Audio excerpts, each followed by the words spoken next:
Good afternoon, everyone. As you make your way to your seats, go ahead and begin the conference so that we can stay on schedule. Distinguished panelists and guests, my name is Emiliana Molina. I'm a journalist for NTN 24. It's my pleasure to welcome you to the 23rd Annual CAF Conference, co-hosted by CAF Development Bank of Latin America, the Inter-American Dialogue, and the Organization of American States. It is my distinct pleasure to welcome you to this beautiful and historic venue here at the Willard Intercontinental, just a few blocks from the White House, which celebrates more than 200 years of legacy in the nation's capital. Please turn your attention to a video that will be playing, showing and paying tribute to CAF's 50 years, celebrating 50 years of promoting sustainable development model through credit operations, resources, and support, and the technical and financial structuring of projects in the public and private sectors of Latin America. Welcome.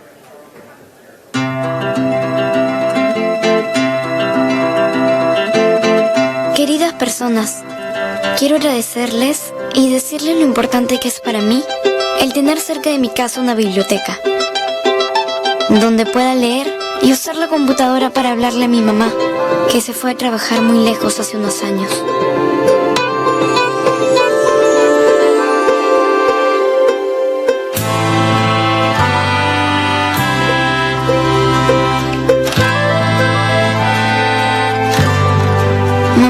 Hello, my mom has to work very far away. Mommy, I want to let you know that I'm happy here. I'm learning a lot of things, and I like everything that I'm learning. I hope that I can show you what I've learned when you come back.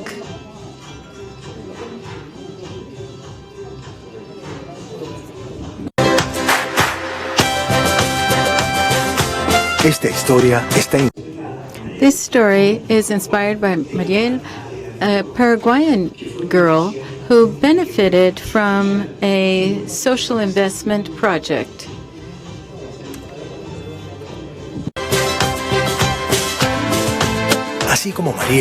Just like Mariela, there are millions of Latin Americans who are working in the countryside and in cities. There are stories about people who are sowing and irrigating, fishing and harvesting, while other people drive thousands of kilometers to connect regions and countries. And everyone is on the path to prosperity, more and more so every day.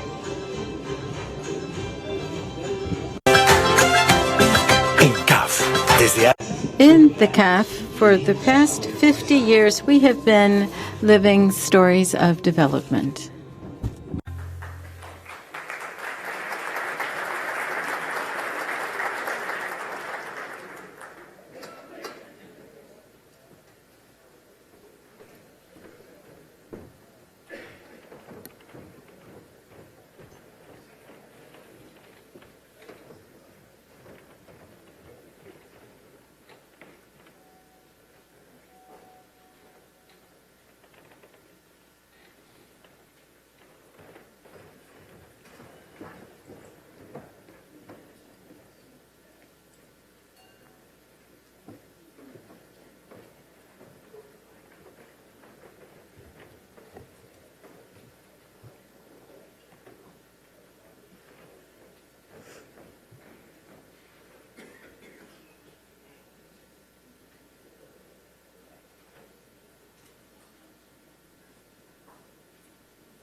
All right, I hope you guys all enjoyed the video. Welcome once again.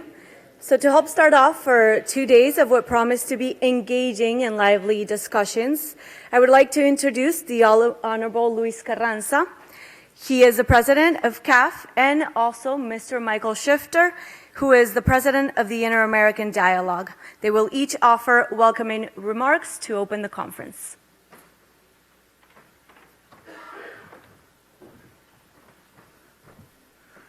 Muy buenas tardes. A very good afternoon, and welcome to our annual conference. This is an opportunity to discuss various issues related to Latin America. It's organized by the CAF together with the Inter-American Dialogue and the OAS. On this occasion, there are two very important issues and two global trends that are and will continue to affect the region. First, we have that of trade relations between China and the United States, which may have a significant negative impact on growth and also affecting trade flows and raw materials prices. These trade flows may be mitigated through diverting trade, as we're seeing in some countries. For example, an increase in exports from Mexico to the United States and exports from Brazil to China. However, generally speaking, this will have a negative impact on the region. In terms of commodity prices, the high dependency on economic activity and fiscal burdens may increase the perception of risk in the region, which will obviously affect capital flows. Once again, some countries that are fiscally stronger will be able to weather the situation better. However, beyond the specific issues, we are looking at a new balance that we're arriving at in the world and how Latin America may position itself better vis-a-vis the new trade patterns that will emerge. The second issue is no less important, and that is the impact of the digital revolution on political systems in general and elections in particular. While it is true that the capacity for monitoring and transparency and control institutions or supervisory institutions grows with digital networks, there is no doubt that governments will implement policies that have long-term impacts and benefit society as a whole. But these may have short-term costs on segments of the population, and that is significant. As we see in Latin America, how can we keep up the appropriate pace of growth and structural reforms that will bring about improvement over the long term, despite this reduced government capacity to implement reforms? That is an essential topic that we must imagine and we must examine. We also are looking at the capacity of political parties as engines of vote is reduced in this digital revolution. We also need to look at these central issues. I don't want to bore you. We have a very interesting session ahead of us. So once again, thank you very much for being here with us today.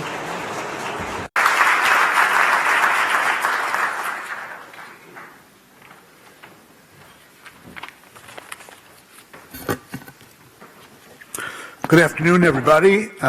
Buenas tardes. Boa tarde. I'm thrilled to welcome all of you to the 23rd Annual Conference, widely known as the CAF Conference, organized by CAF, the Development Bank of Latin America, the Inter-American Dialogue, and the Organization of American States. I'm grateful to you for joining us at this conference. I want to extend special thanks to President Luis Carranza of CAF for his confianza, support, and collaboration in this joint effort. I'm also very pleased to recognize the Dialogue's two wonderful co-chairs, former President of Costa Rica, Laura Chinchilla, and former Undersecretary of State for Political Affairs, Tom Shannon. And I'm grateful to Carla Hills, now the Dialogue's Chair Emeritus and former U.S. Trade Representative, who has given so much and meant so much to this organization. You'll be hearing from all of them during the conference. This conference has undergone dramatic changes. What began as a meeting that brought together 30 to 35 participants in the Dialogue's old office to discuss just trade and investment in the Andean region is now, 23 years later, a conference with over 1,000 registered participants that feature a wide variety of themes, and we meet in this historic hotel. In a world that is increasingly unpredictable, with major disruptions in politics, economics, and society, trade wars, and threats to democratic politics, it is more crucial than ever to have a measure of continuity to focus on current and future challenges in this hemisphere. For the dialogue, this annual gathering is crucial.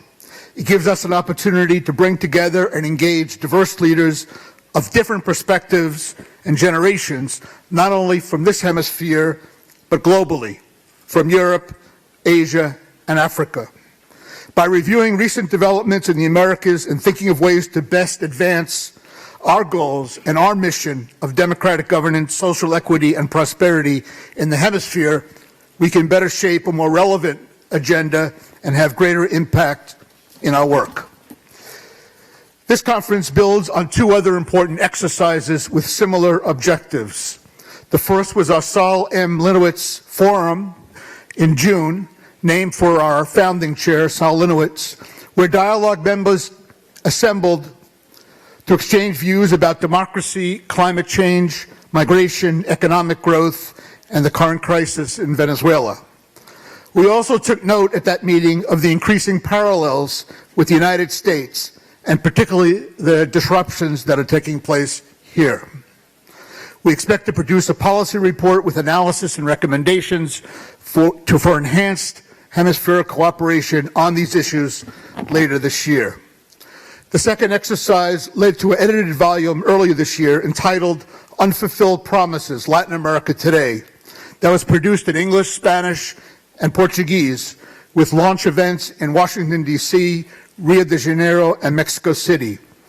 We engaged leading analysts and scholars from the region to offer a realistic and balanced assessment of recent history and current trends on such issues as the rule of law, crime and violence, poverty and equality, economic growth and policymaking, regional integration, and Latin America and the world, which, as President Carranza mentioned, is a crucial theme of this conference. As the title of the book suggests, the conclusions were not entirely sanguine. The book contains separate accounts of hopes and progress, followed by setbacks and frustration. As President Chinchilla put it in her introductory essay, Latin America is a region particularly identified with unfulfilled promise, untapped potential, and unfinished business. But at the same time, all of the essays note that there is a basis for building a more sustainable path forward. I'm very excited about this conference, not only because of the caliber and diversity of the speakers, but because of the crucial topics that will be discussed. As President Carranza mentioned, these include global issues, particularly relations between China and Latin America, and also the social media and digital revolution that is taking place in Latin America and throughout the world. We will also look at the global issues to begin with and how they impact on and intersect with Latin America, and also political shifts in the region. Since our conference a year ago, 2 new governments are in place in Brazil and Mexico, the region's 2 largest countries, and next month there will be an election in Argentina, the 3rd largest economy, where a significant shift is expected. We will conclude with a conversation tomorrow about the current crisis and possible scenarios in Venezuela. So I think we have an excellent, stimulating agenda over the next day, and I very much hope all of you can stay with us for all of the sessions. Finally, I want to thank CAF's excellent staff, Patricio Scott and Victor Rico, for their close collaboration. And at the dialogue, let me give a special tribute to our amazing, incredible team, led by Sofia Lalinde, who is really a real taskmaster, working closely with Joan Caivano, a veteran of CAF conferences, Irene Stefania, and Elizabeth Baylar. Thanks to all of you for your tireless efforts, and special thanks to all of you for joining us for this conference. I hope you enjoy it. Thank you.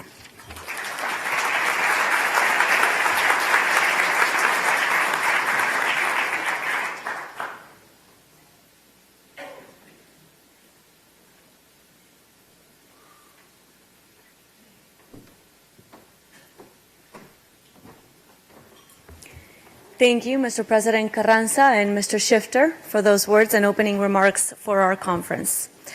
I would now like to introduce Ambassador Tom Shannon. He is the current co-chair of the board of the Inter-American Dialogue and will be moderating a conversation with our featured speaker, Michelle Flournoy. She's a former U.S. Undersecretary of Defense for Policy. Flournoy was the principal advisory to the Secretary of Defense in the formulation of national security and defense policy, oversight of military plans and operations, and in National Security Council deliberations. She's also co-founder and managing partner of West Exec Advisors and former co-founder and CEO of the Center for a New American Security, a bipartisan think tank dedicated to developing strong, pragmatic, and principled national security policies. She was also a senior advisor at the Center for Strategic and International Studies for several years, and prior to that, a distinguished researcher professor at the Institute for National Strategic Studies at the National Defense University.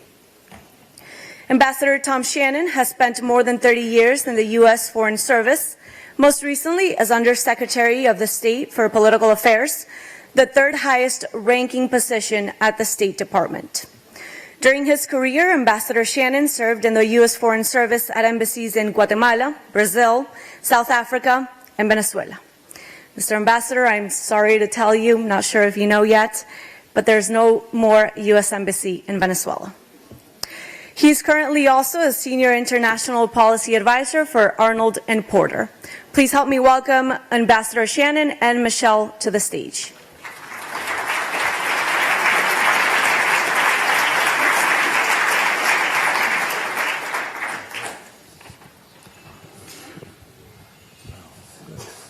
Well, good afternoon.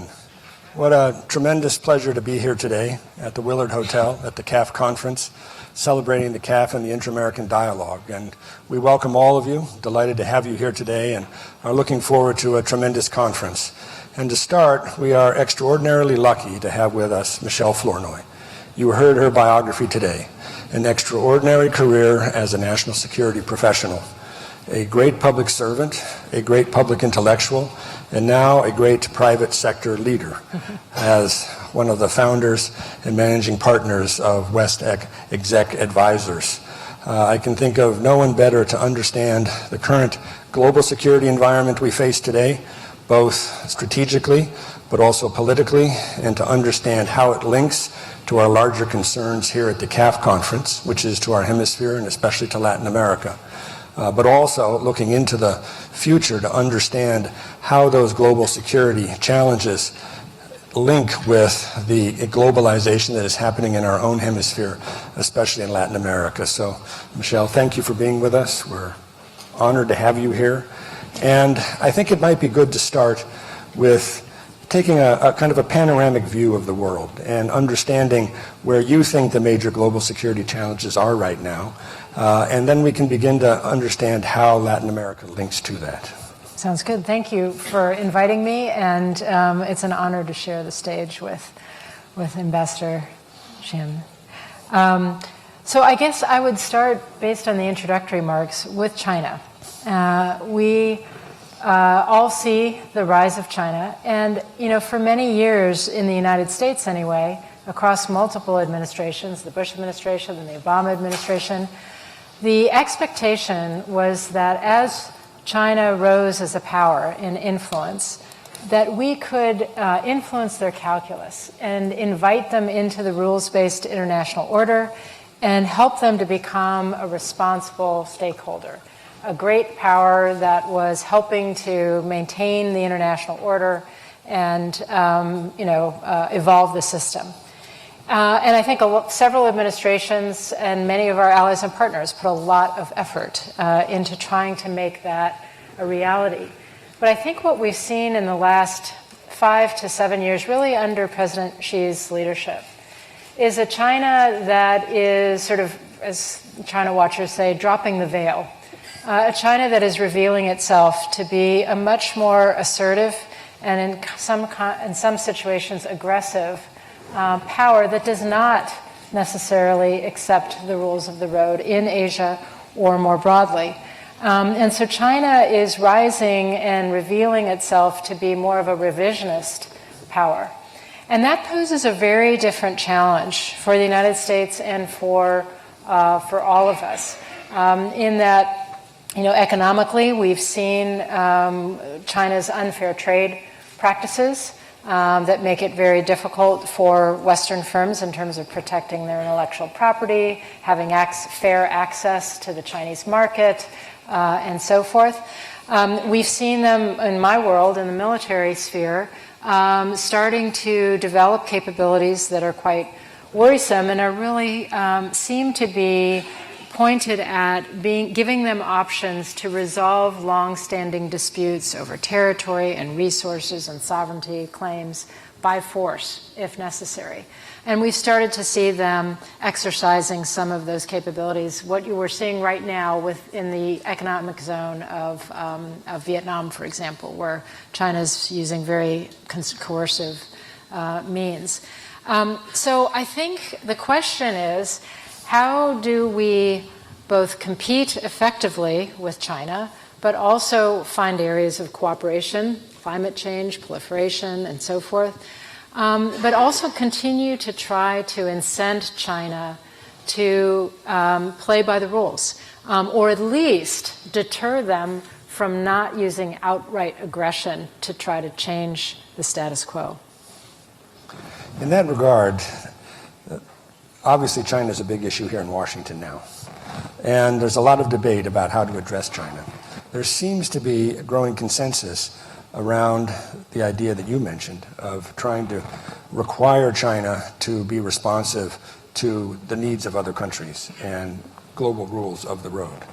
But there seems to be a division in Washington itself about how you do that and what the ultimate purpose is, and whether or not you can have an accommodation with China or whether the United States needs to decouple from China in some fashion.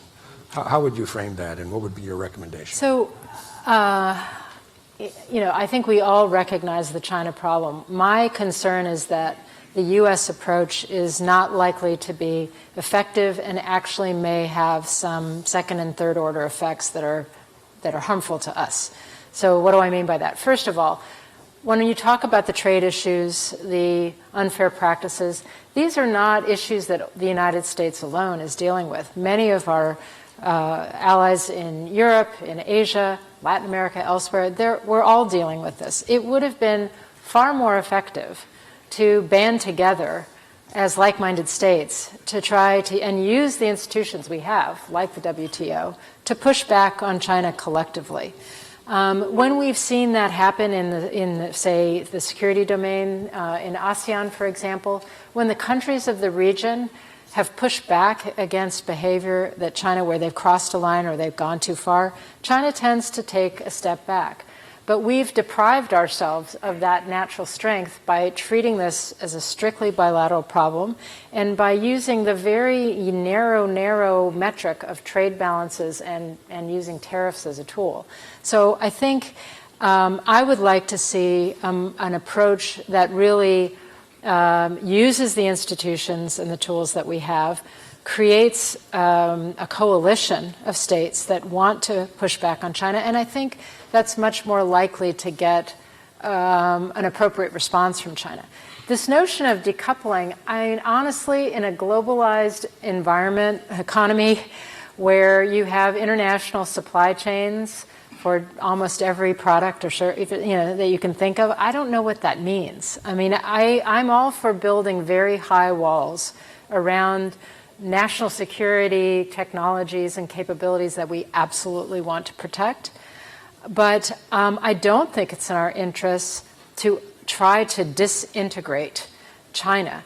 A, I don't think it's really possible. B, I think it would be costly to us. And C, if you ever want to, if it really comes to a potential conflict with China, one of the ways to deter them from taking an aggressive move is to help them realize how much cost they would bear as an integrated economy. You want them to feel the pain of being integrated into the international system and all that the costs that would bring if they chose to launch aggression.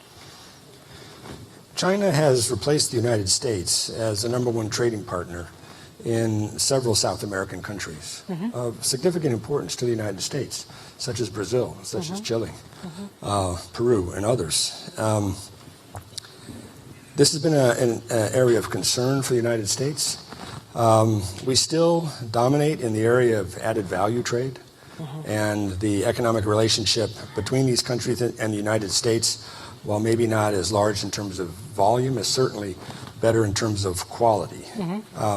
However, as China begins to move up the technological scale, and especially as it begins to show an intent to dominate in areas like 5G and elsewhere, our response has been to tell our Latin partners that trusted partners are better than cheap partners or high-quality partners. Yeah. Is that a sustainable argument? I don't know if it's sustainable by itself, but I do think it's worth Latin American economies that are thinking about deepening their relationship with China to go to school first on some of the cases that have occurred in Africa and in Asia. You take a country like Bangladesh that signed up to One Belt, One Road, massive infrastructure investment, but at a huge price. First of all, no real job creation because the infrastructure projects are undertaken by Chinese labor that's brought in. But to take these projects on, they had to take on massive amounts of debt.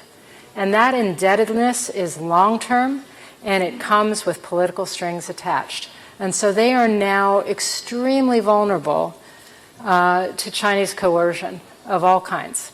You don't want to be in that position, and you shouldn't have to be in that position to gain international investment or development dollars. That's the first thing. The second thing is China is using the One Belt, One Road platform to export its own technologies, to give companies like Huawei and ZTE and others an unfair advantage because with state subsidies, they're able to offer extremely low prices. The problem is with that technology comes the potential for Chinese exfiltration of data that goes through the network without the knowledge or consent of the user. And also denial of service. If there's ever a point where China's upset, they can cut off the service.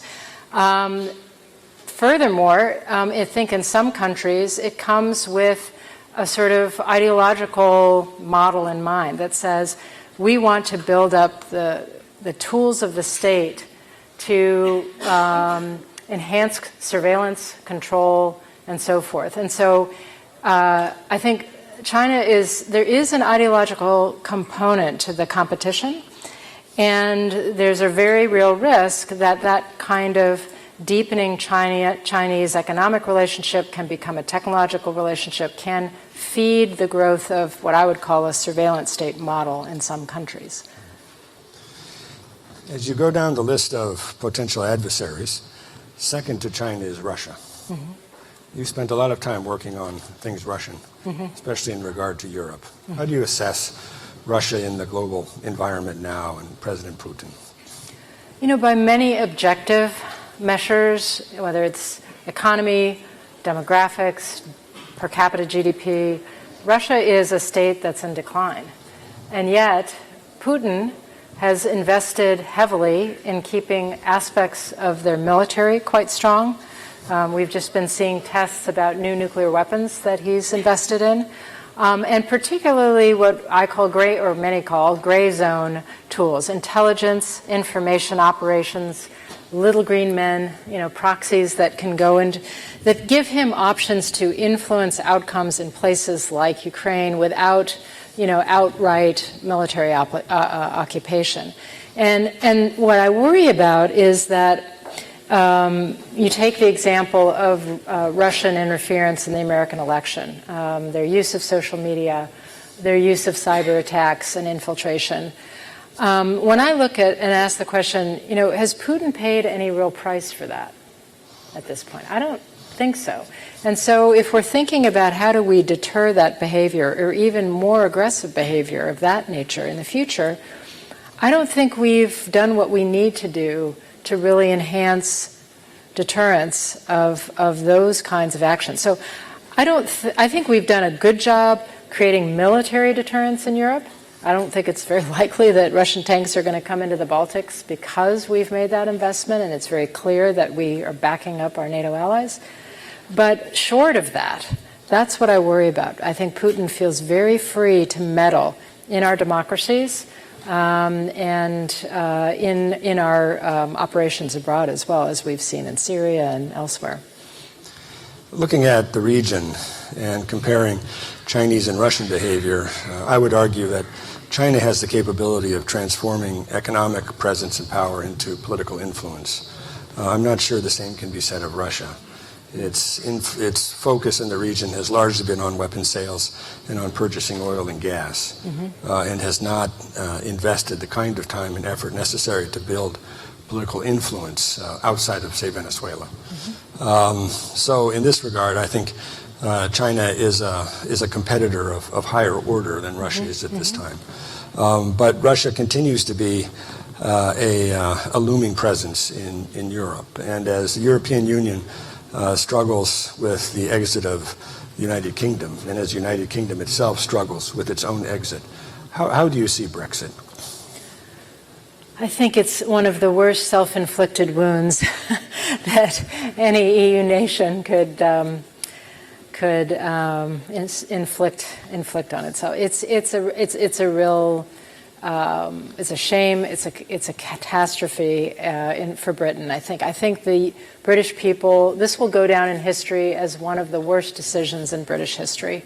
I think it will affect the standard of living of the average Briton. I think it will take the UK sort of down in economic prosperity and influence in, UK has long been a country that punches above its weight. I think Brexit will cause it to punch below its weight. And that is a challenge for all of us, because Britain has been a very important ally, a very important leader in terms of rules-based order, democracy promotion, and so forth. So it is a real shame.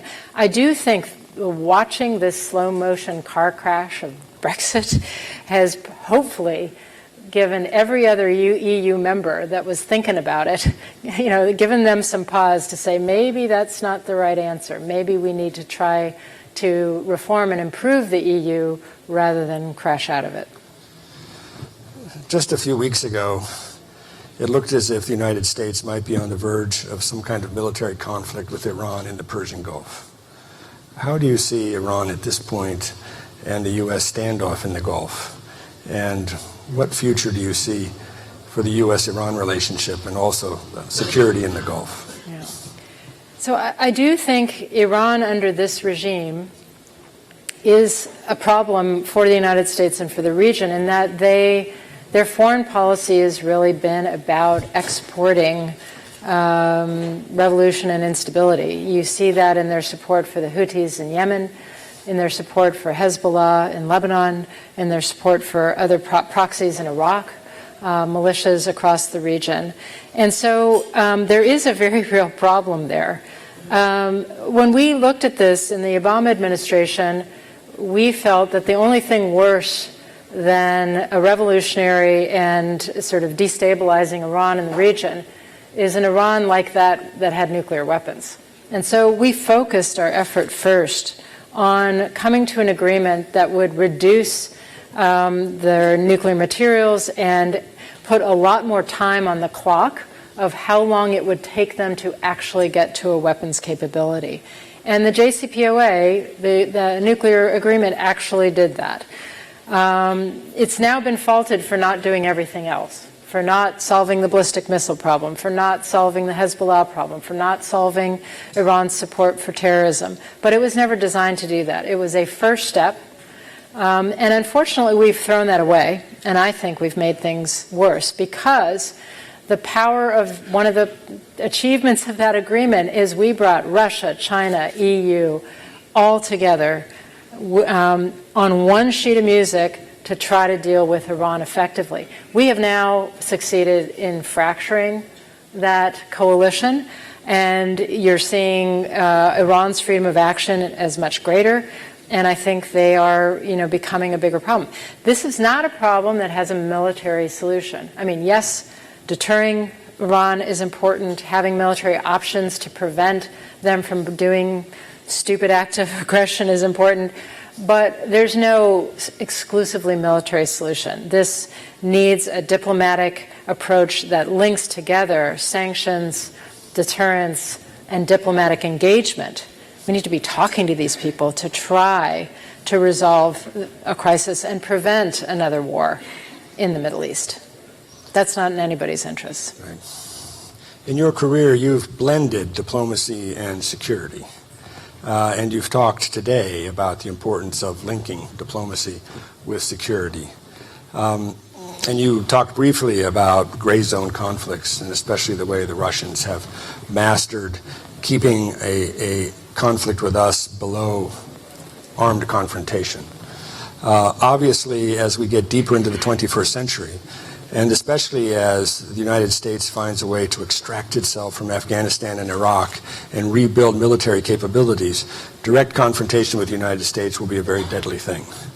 And so there will be a premium on trying to use other aspects of national power to pursue interests. And this means that the United States and countries in our hemisphere need to think and understand security beyond military terms. Yes. How would you describe 21st century security? Well, I think you're right in that you have to think of it beyond military means. Obviously, important military dimensions, that matters. But I think first and foremost, we have to think of it in terms of information and the use of information to influence publics and outcomes. And I think we're still just learning how social media platforms can be used as a very powerful tool for nefarious purposes. One of the things that keeps me up at night right now is the growing possibility of what's called deep fakes, that we will soon encounter situations where we see a video on YouTube or even on the news, and we honestly don't know if it's real or fake, made up. There's lots of technology companies now working on trying to find the technological signatures of the manipulation that creates fake video, to see if they can give it some, when you get a video, you get a confidence rating of it's 70% confident that this is accurate or 70% confident that it's been tampered with, but we're not there yet. And so we can be going into an era, as particularly dangerous for democratic societies that rely on their publics to have an informed view and to cast votes and to help make decisions, where we don't know what truth is. And it's very difficult to discern, even for those who are really working at trying to discern it. And so I think that is one of the areas that worries me most, along with cyber intrusions. There's a lot more that we can and should be doing in terms of public-private partnership to protect our data, to protect our intellectual property, and so forth. And I'd say those are areas where we need to do a lot more than we are doing. In Latin America, a region which has emerged over the past 4 decades, from authoritarian government to democratic government, from closed economies to open economies, from exclusive societies to increasingly inclusive societies, or ones built around middle classes, and from countries that largely did not trade with each other to ones that have now pursued regional integration and trade-based growth, and also largely from global isolation to globalization.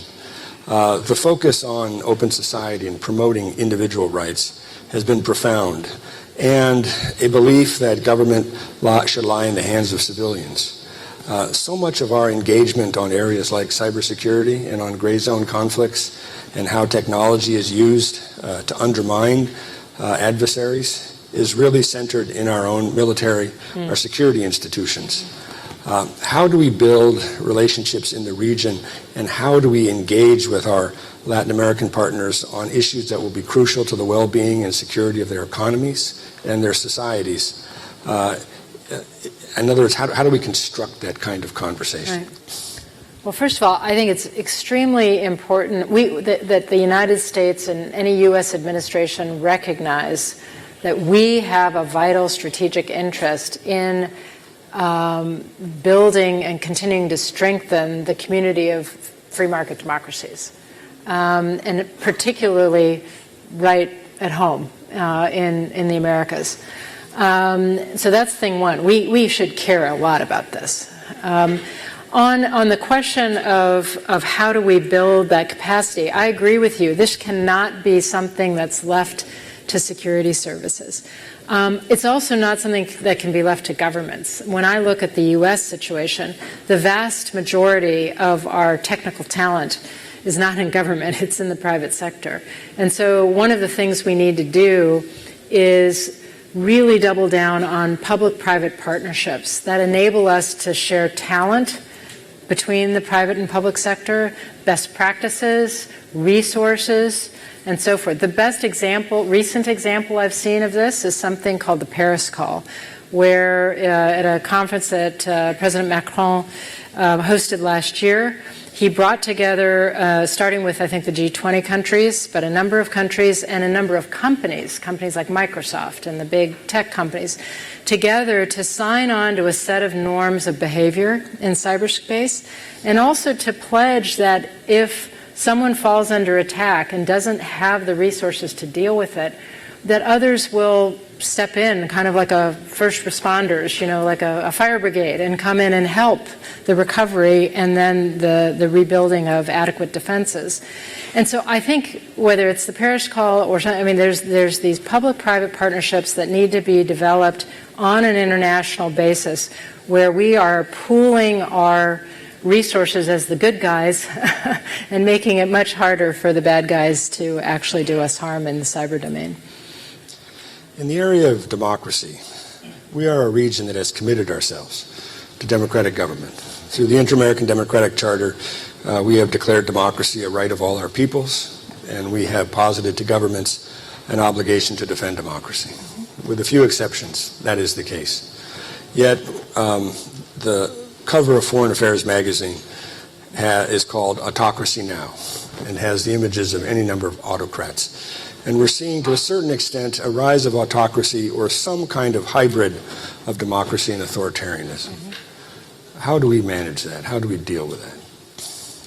Well, I think, we have to start by looking at root causes. And in a lot of cases, I think this is, in many countries, it's sort of a backlash to the perceived downsides of globalization, whether that's in the form of immigration that makes some of the population uncomfortable, whether it's in the form of structural changes into economies that have, created job loss in certain sectors, and so forth. So I think the first thing is, when I think about this issue in the U.S. in terms of disaffection and people who might be questioning our democracy, I try to start by meeting them at their point of pain. Like there are real experiences that are giving rise to this.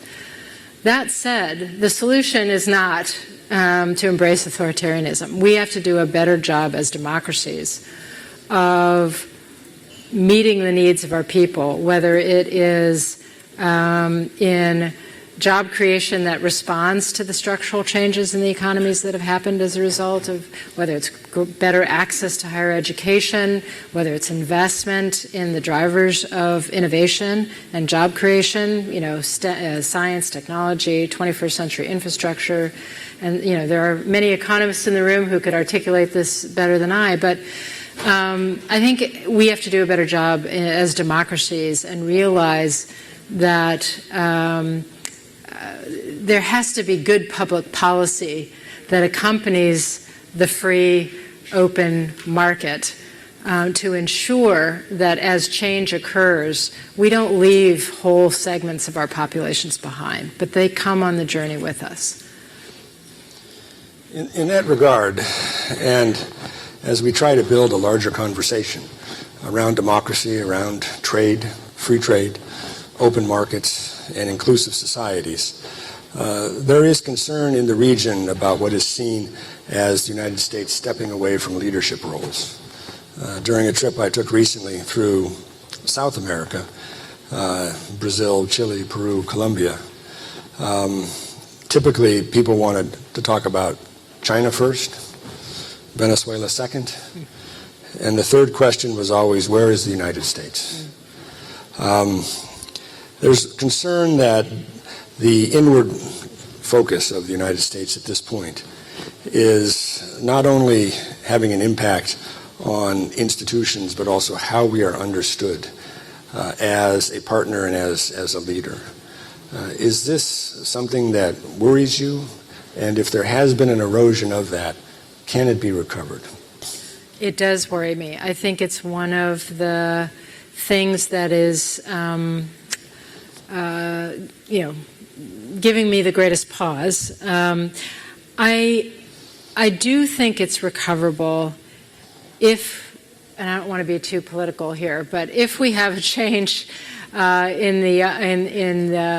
our election in 2 years, I think you had a new president come in who understood the criticality of the U.S. leadership role, who understood the value of alliances, who understood the value of really assertively defending and investing in democracies, and particularly our closest partners in our home region.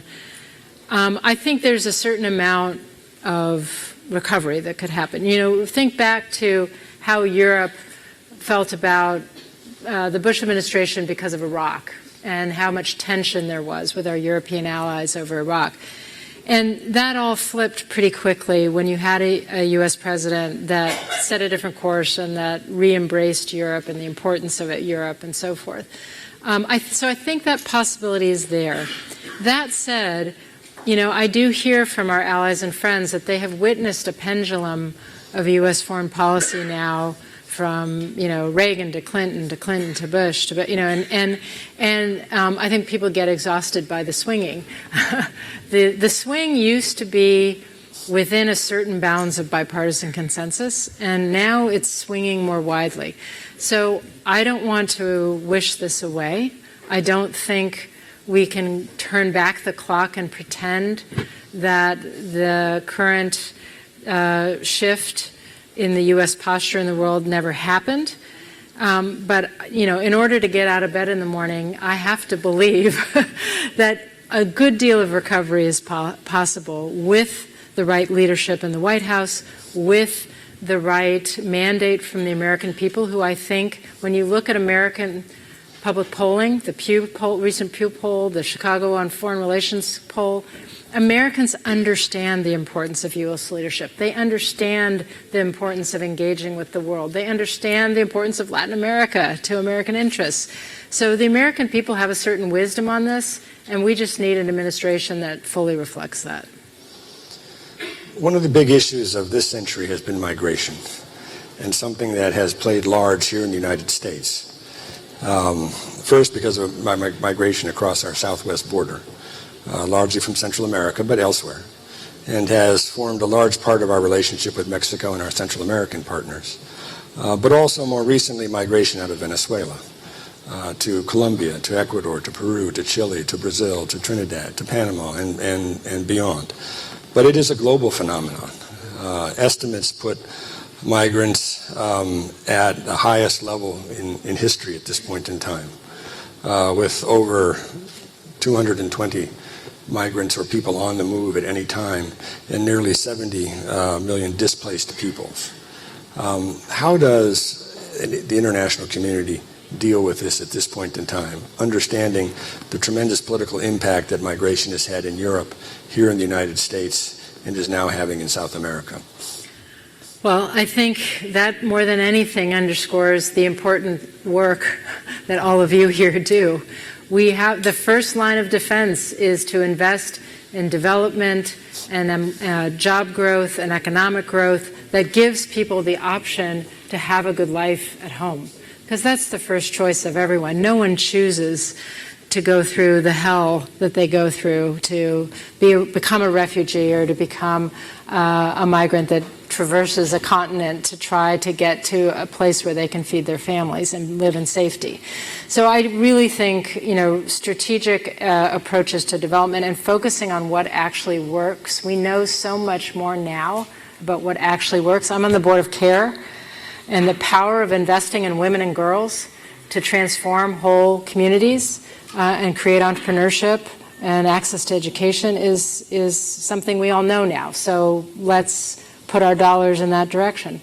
So I think that's the first line of defense. But then I think a very strong, rules-based legal system that is worthy of both our values and humanitarian impulses, and also protects our borders and our interests. We have found that balance as a nation before.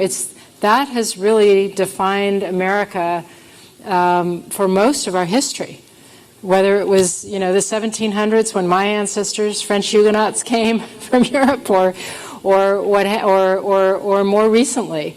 But what we are doing right now is really a departure. It's a departure from who we are. It's a departure from our own history. It's a departure from our own traditions. And so I think we need to get back to both investing in dealing with root causes, but also when,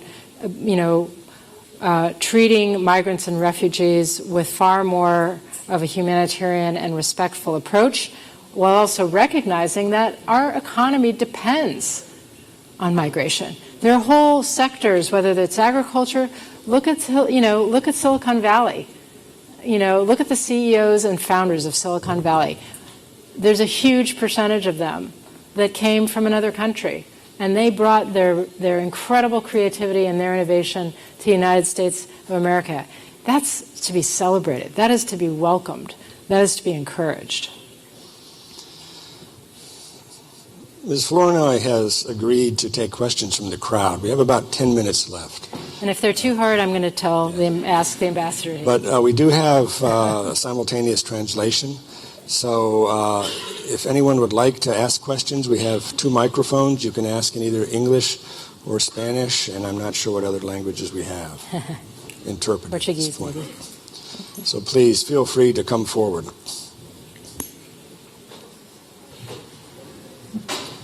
You've got someone who's beating you to the mic. Hello, Andrew Qualley. I'm a lawyer from New York and have spent most of my career involved in Latin America.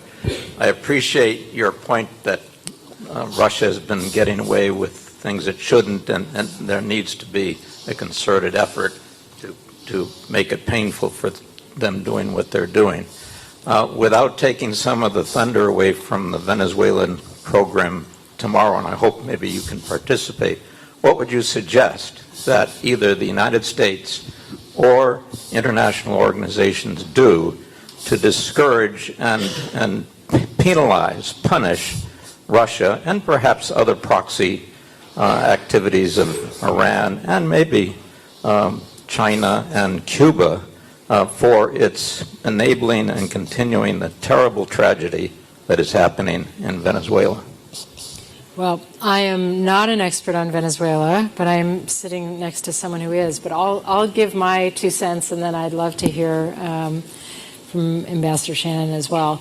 I do think that we are strongest when we act together, and I think pulling together the concerned powers of the region to coordinate our policies, not only vis-a-vis the Venezuelan regime, but to your point, all of the other actors who are sometimes trying to move things in the wrong direction. Whether that is, first and foremost, very pointed diplomacy. I think thinking about economic sanctions and/or also incentives in some cases. Linking things that they care about to their behavior there, and having them at least have to think twice as to whether playing the spoiler, making mischief, is really worth the other costs they will pay in other areas. But you have thought about 1,000 times more hours about this than most of us, so what would you say? I might have thought more, but I think your answer was more coherent. No, I agree with what you said. And And I would say the same is true for China also. The countries of the region, especially those most affected by Venezuela, need to find a way to communicate with a single voice to those who are helping to perpetuate this crisis. Some for economic reasons, some for political reasons. And especially in regard to Russia.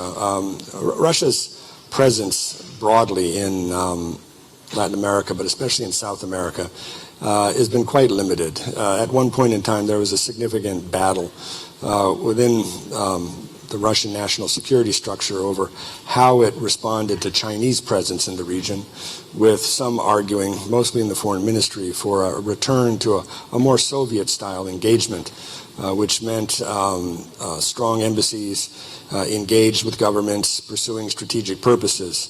The Kremlin itself, however, had a very narrow approach to the region. It was largely about selling weapons and involving itself in oil and gas a business of one sort or another. And the Kremlin won out. And so Venezuela became the natural entry point into the region for a Russia that had been absent for quite some time. But what the Russians quickly discovered is that Venezuela was a blind alley, that once it got into Venezuela, it really couldn't get anywhere else. Whereas the Chinese, who came in through the large commodity-producing economies of Brazil and Argentina and Chile and others, found themselves in fertile territory to spread themselves. But the Russians have now discovered, given the crisis in Venezuela, that they have a card to play against us. And they're playing it, even though their investment there is fairly small, especially in terms of people on the ground. And so I think we need to find a way to convince the Russians that this isn't about us, that it's about how they relate to a larger region, but also to remind the Europeans that they can play a role here, because Europe is actually quite concerned about what happens inside Venezuela, because they're afraid that if Russian interests are seriously prejudiced in some fashion, or if Russia finds itself humiliated inside of Venezuela, it will exact a cost not in the Caribbean, but in Europe, in Ukraine, or in Moldova, or in the Baltics. And this is one of the reasons why the European Union and the European members of the contact group are engaged in the way they are, because they're actually playing defense in trying to ensure that whatever happens in Venezuela doesn't prejudice them in a significant way. And so the Russia issue has become a serious one. But if we try to deal with it as a bilateral issue with Russia, we're only going to play into their game. So like you said, we have to find a way to spread it out. Michael, you had a question. Okay, I'm sorry. Okay, please.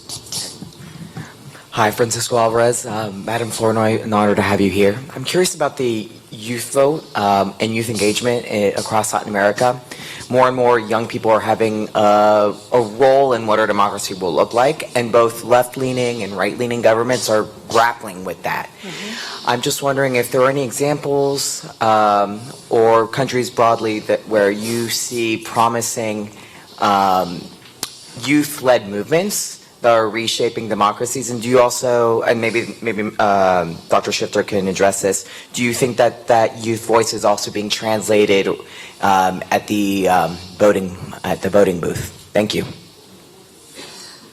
You know, I'm going to confess my ignorance in terms of youth movements across Latin America. I can certainly say here in the United States, the youth vote is one of the crown jewels that everyone wants to capture. Oh, we're learning from you guys. We saw that. Look at Bernie Sanders. I mean, it's kind of ironic that probably one of the oldest, if not the oldest candidate, is the darling of American youth. But that was a very powerful wake-up call in this country that, hey, these young people are not following the pattern of their forebears. They are getting politically active and engaged much earlier than previous generations, and they are actually turning out to vote. And so I do think that, you know, any serious campaign has to take that into account. And I think it's a tremendous source of strength for democracy. The most important thing to have is an engaged citizenry. And the earlier that happens and the more people feel that they can influence the outcome and have a voice, the healthier a democracy and a society you're going to have. So I think the one thing I'd caution is this is also a part of the population that's disproportionately influenced by what they see online. And so they are also vulnerable to the kind of social media manipulation that we've seen. And so part of the challenge is getting them to be very sophisticated users and to recognize fake news when they see it, to recognize something that doesn't sound right or doesn't seem to be authentic when they see it. But in general, I think this is a very positive trend and one that we should encourage and build on. Well, we've just about hit our time limit, but we have one more question. So if you can ask it quickly, we'll answer it quickly. Good evening, Mr. Secretary. My name is Simon Molina. I'm a student in international relations, and I'm focusing on campaigning and do activism for human rights across Latin America. So my really question is about military intervention in Venezuela and with support of Colombia. So what do you believe in that sense, knowing that has been talking about inside the Trump administration, and if you think there could be a risk to end up like Syria or Yemen? Well, my personal view is that there's no military solution to the Venezuela problem. I think that if you talk to military professionals in the United States, they're very reluctant to go down this path.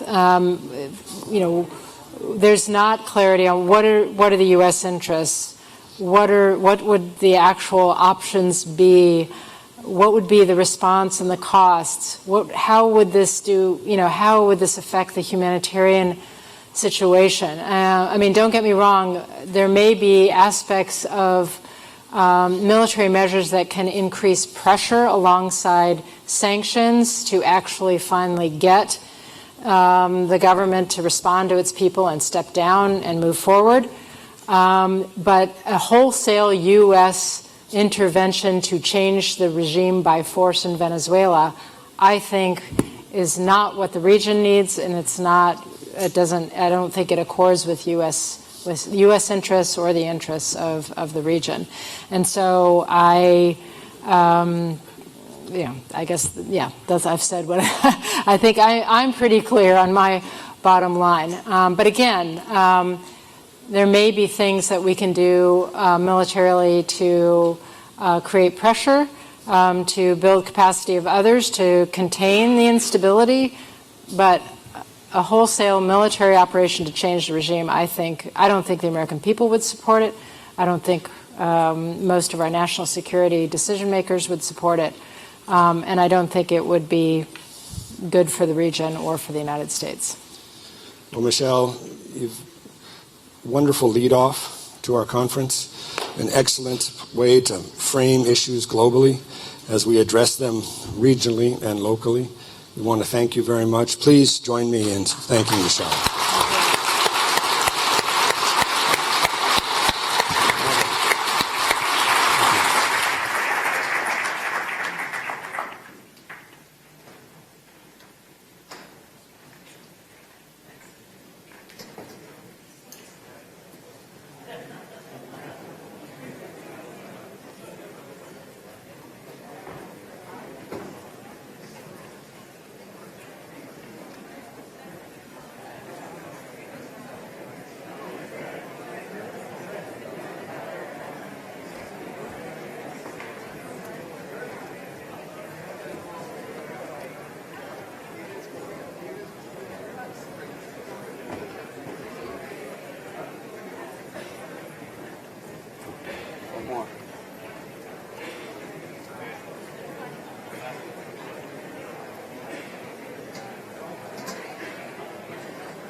Falta una.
All right, thank you to Ambassador Shannon and Michelle for leading such a fascinating conversation. Can you guys hear me? Not really, right? Can we get a mic check, please? Good. Mic check, 1, 2, 1, 2. Guys, we're going to continue with our first session. It's about to begin. Our distinguished panelists will discuss rethinking a trade agenda in the Americas. If you would like to stay for this next session, I recommend you take a seat, and we are about to begin as I introduce the next panelists.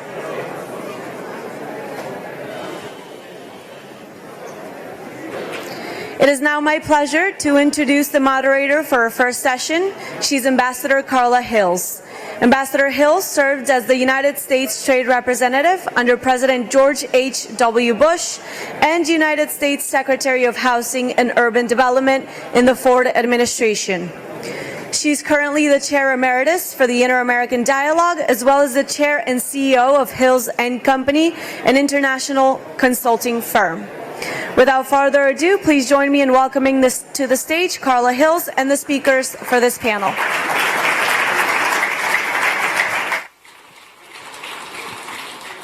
Thank you, thank you.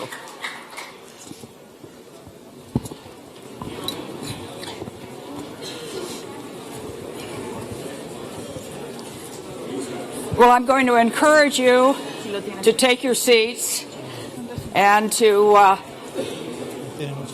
join the conversation here. We heard in the prior panel questions about trade and not so many answers. So we brought together a stellar panel that really represents a broad segment of the Western Hemisphere, and you could not find greater talent. And so it is my great honor to introduce the panelists who will talk to you about rethinking our trade agenda in the in the Americas. And it's a challenging topic. We live in uncertain times, not only in the Western Hemisphere, but globally. But what we do in the Western Hemisphere can set an example. And let me just tell you a sentence or two about each of our panelists. Sitting to my left is Secretary Marissa Bircher, who was appointed last October to be Argentina's Secretary of International Trade in the Ministry of Production and Labor. Her assignment, as described by her ministry, is to implement strategies to insert Argentina into global production chains, to promote investment, to open new markets for Argentina's products, and to simplify trade procedures. Formerly, she served as Argentina's Secretary of Agro-Industry Markets for the Agricultural Ministry. She has also worked for the Ministry of Foreign Affairs, the cities of Buenos Aires as General Director of Economic Development, and the private sector for the SGS Group. And she has taught courses in foreign trade and international economics at universities in Argentina. She holds degrees in international commerce and a postgraduate degree in international marketing and foreign trade. And sitting to her left is Minister Arabel Gonzalez, who has served as non-resident senior fellow at the Peterson Institute for International Economics since last October, when she stepped down as senior director of the World Bank's Global Practice on Trade and Competitiveness. And previously, she served as Costa Rica's Minister of Trade. In that role, she negotiated 6 free trade agreements, including the Central American Dominican Republic FTA, known as the CAFTA. And she's also served as director at the WTO in charge of its agricultural division. She's been Director General of Costa Rica's Investment Board and Vice Minister of Foreign Trade, among many roles. Minister Gonzalez is a founder and professor of international trade and law at the University of Costa Rica and has published extensively. And she holds a law degree from the University of Costa Rica and a master's degree in international trade from Georgetown University. And sitting to her left is Dr. Mauricio Mesquita Morera, who serves as the principal economic advisor of the Integration and Trade section at the Inter-American Development Bank. And earlier he worked at the research department of the Development Bank of Brazil and taught at the Federal University of Rio de Janeiro in Brazil. Dr. Mesquita has written extensively in the field of economics and trade, including really well-regarded works, Too Far to Export, Domestic Transport Costs and Regional Export Disparities in Latin America, Shaping the Future of Asia and Latin America Relations, India, Latin America's Next Big Thing, ? And a report on the impact of transport costs for Latin America trade. And he received his PhD in economics from the University College in London. And last but certainly not least, Ambassador Martha Barcina, who in January became the first woman to serve as Mexico's ambassador to the United States. Previously, she served as Mexico's ambassador to Denmark, Turkey, Georgia, Azerbaijan, Kazakhstan, and Turkmenistan. And at the Ministry of Foreign Affairs, Ambassador Barcina has held a number of positions, including Technical Secretary for the EU Latin American Caribbean Summit, advisor on as Economic Undersecretary for Africa, Asia Pacific, Europe, and the United Nations, and head of the Department of Migrant Workers and Border Cooperation, among others. She has also combined her government service with teaching and writing about international trade, and she's a founding member of Decimex, an NGO that promotes education for peace and disarmament.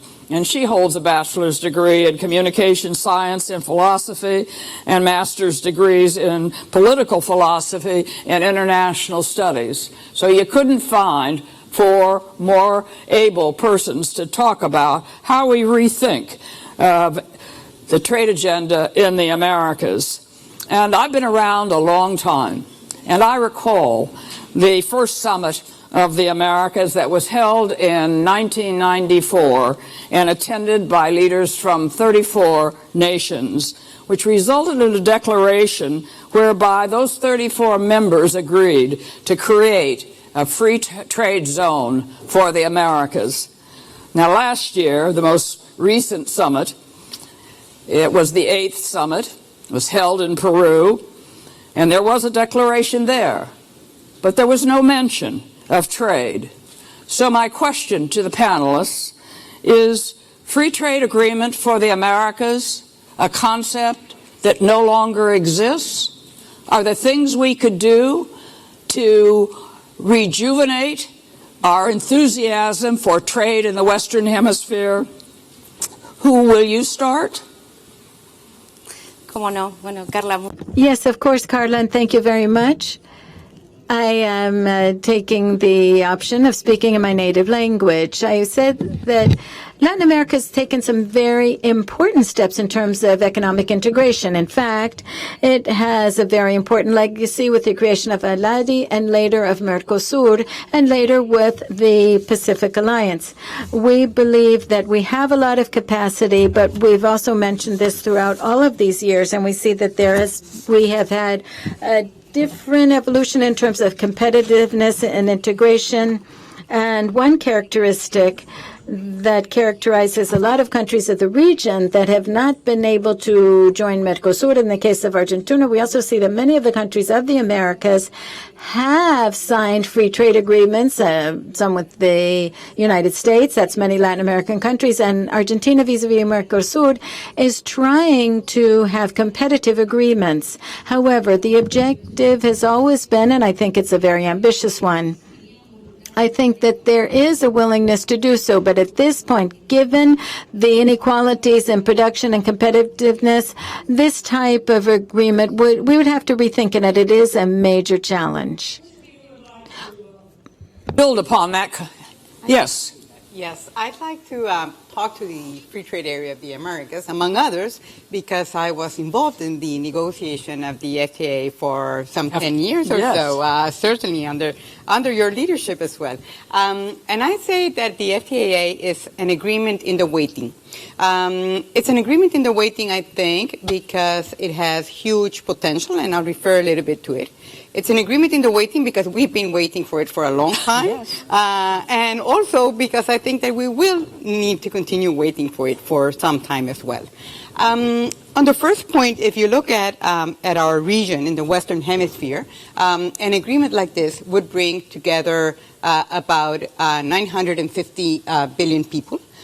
With a combined GDP of some 30-something trillion US dollars. And this would make it the largest FTA in the world. To put it in context, this would mean like if the U.S. would go back to TPP, to the new CPTPP, it would be more or less equivalent. Yes. So this would be a very big deal, could promote trade and investment in the region, could be laboratory for innovation in trade disciplines. So I think it could be potentially very powerful.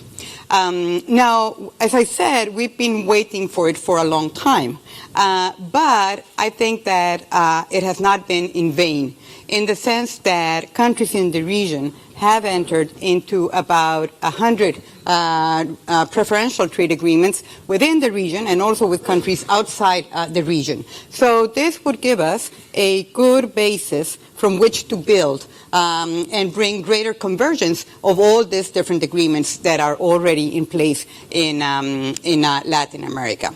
But the third point why this is an agreement in waiting is that unfortunately I think we will need to wait a bit longer. And I was recalling now that I see him here, Victor Rico, who's now with the CAF. He was a vice minister of Bolivia at the time, and he also participated in those negotiations. Now, why I say that we will need to wait for it a bit longer?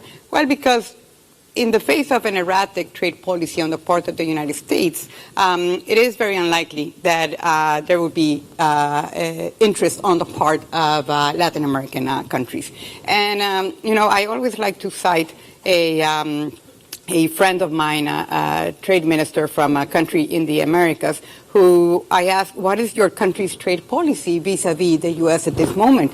And this former colleague of mine told me, well, I can basically summon it under one overarching principle, which is strategic hiding. And I think for us now, it's more about strategic waiting until the right moment comes. But I think we should make no mistake that when the opportunity comes about, we would need to jump on it, because I do think that it would be a very valuable initiative for this hemisphere. Dr. Mosquito is, Ambassador, please. Ambassador, all right. Can you tell me when the right moment will come? Unfortunately, I think I don't have qualities for divining the future. But what I can tell you, and building up on what Annabelle has said, I think even if it is not the right moment now to think about a free trade area of the Americas, progress has been made in the latest years.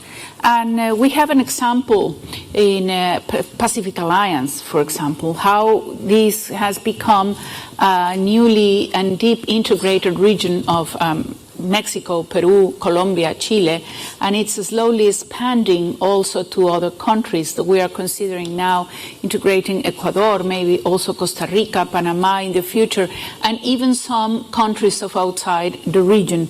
And what we have been doing in the Pacific Alliance in the latest years is really to build a very constructive agenda and to identify the sectors in which we can have this deep integration. So what we are having is, as Annabelle said, a lot of new free trade agreements that have been signed, or either bilateral or regional, and what we have to aim at is the convergence of these agreements. Because if this network of either bilateral or regional agreements are converging in certain areas, then it will be easier if we deem politically viable to go into the free trade on the negotiation of the free trade area of the Americas. It will be much easier if these all network of treaties are already converging.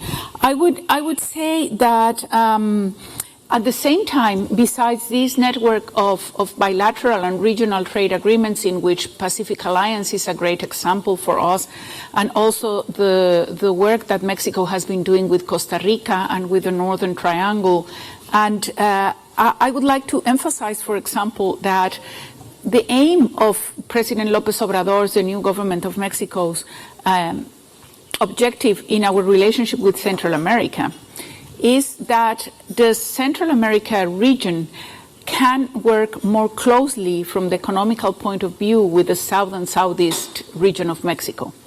One of the consequences or results of NAFTA was the very deep integration of the central states of Mexico and the northern states of Mexico to the North American economy, but not the South and Southeast.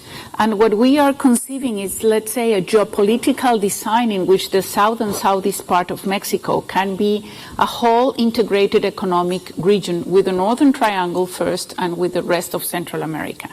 If we can progress on that, if we can complement our economies as we are trying to do now, and if we can advance in the different sectors of economic competitiveness, on transparency, on infrastructure, even on an integrated market on energy that we have been working with IDB, which can have a transformative impact in the economies of the South and Southeast of Mexico and Central America, then I think in due time the economic situation will be mature enough to go into the free trade area of the Americas, but we also need a stronger position of the Central Americans' economies, the southern part of Mexico and others.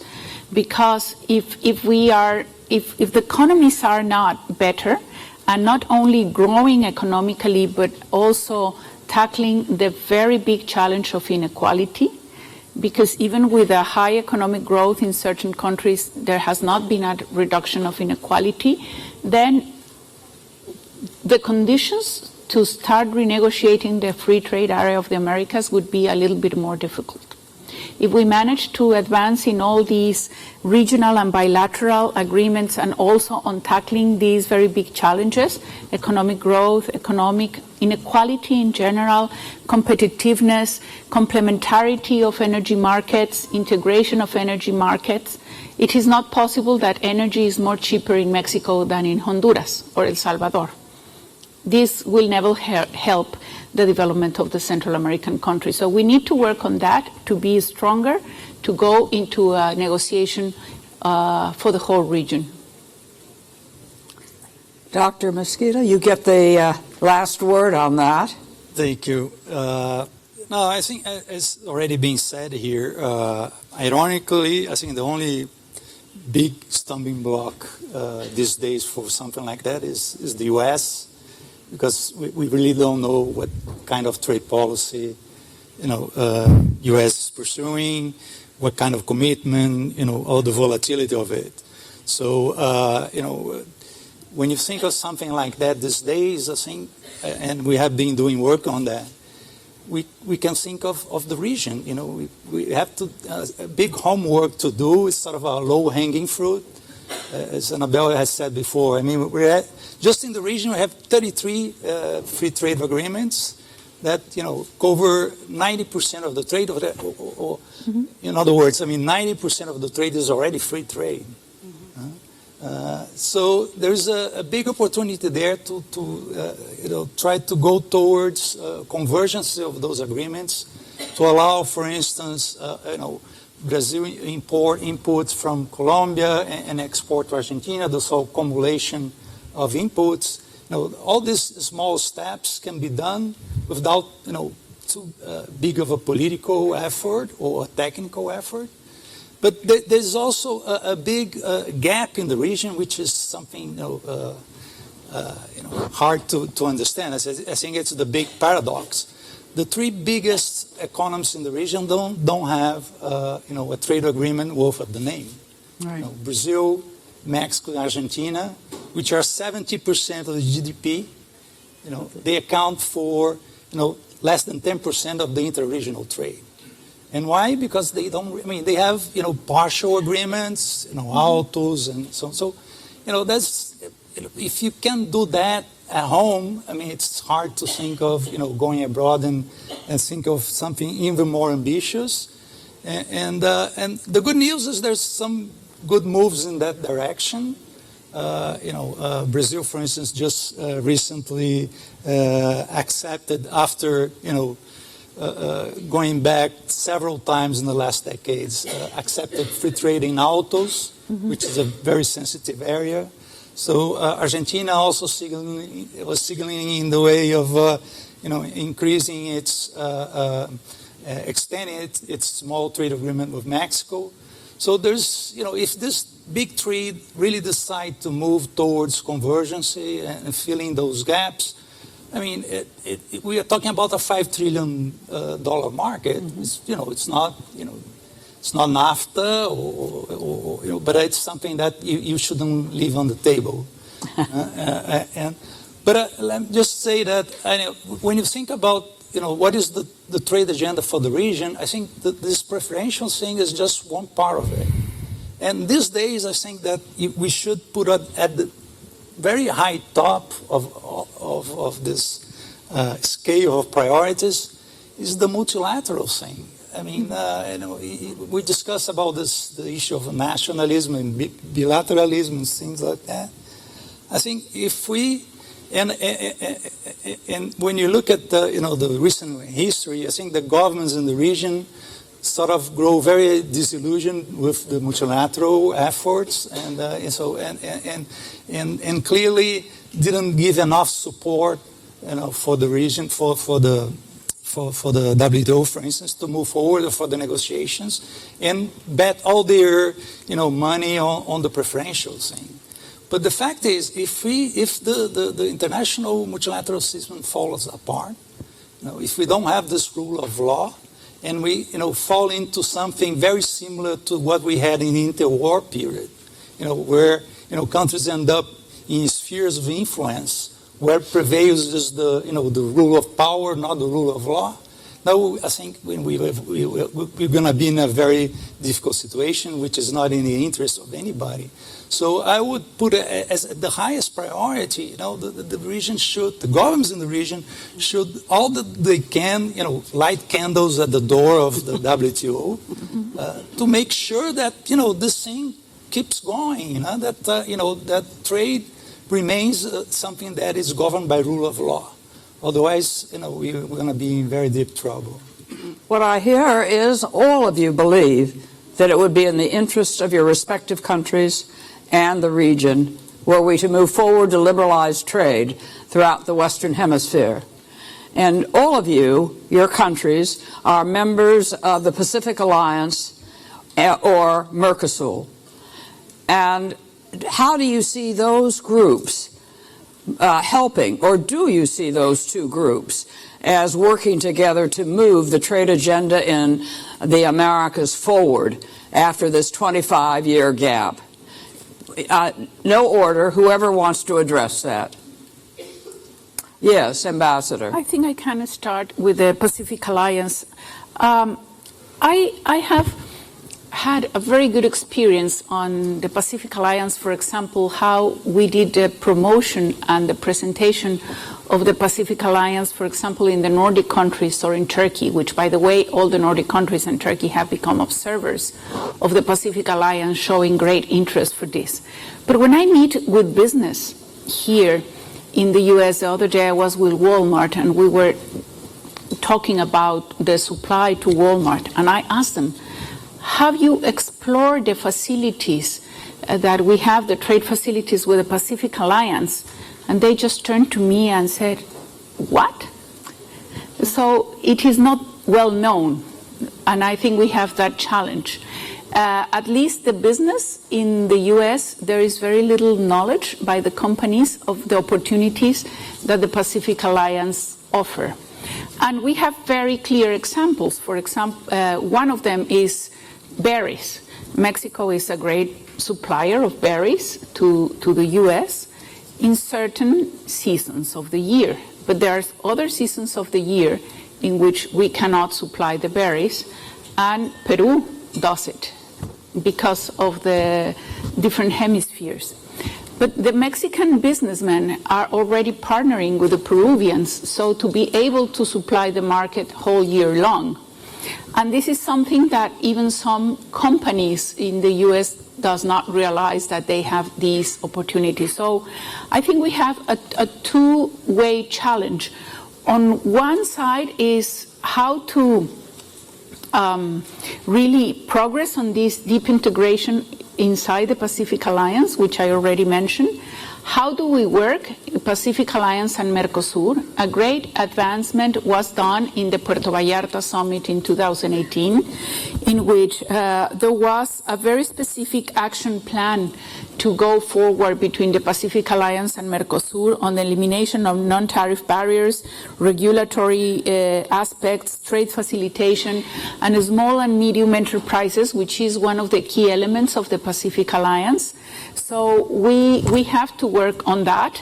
On the summit in 2019 in Peru, there was not, I couldn't get the report on the implementation of the action plan with Mercosur, but Pacific Alliance adopted a very important statement on the strengthening of the multilateral system. Basically, how to strengthen together the multilateral system, the WTO, in three areas. In dispute settlement mechanism, that it's not working at all, in the negotiation process, and of course on the monitoring of all the international trade. So I think we have challenges inside the Pacific Alliance on how to deepen our integration, and challenges together with Mercosur on how to progress on the action plan that was approved in 2018. And at the same time, we have a huge challenge inside the US to explain what is the Pacific Alliance and to explain the opportunities that the Pacific Alliance is offering and its complementarity to the new USMCA. Because when you talk, for example, to European companies as Daimler-Benz, who are established both in the US and in Mexico, they say, what needs to be understood by the US government is that we are producing in Mexico not for the US market only. Right. We are producing in Mexico, which is as a platform for other markets, for worldwide markets. And I think that one of the problems that we have now with this very nationalistic approach to trade issues in the US is that there are certain areas of the US government that are not open and understanding the global value chains. And on the contrary, what they are proposing is like going back 30 or 40 years to the concept of value chains and production and trade.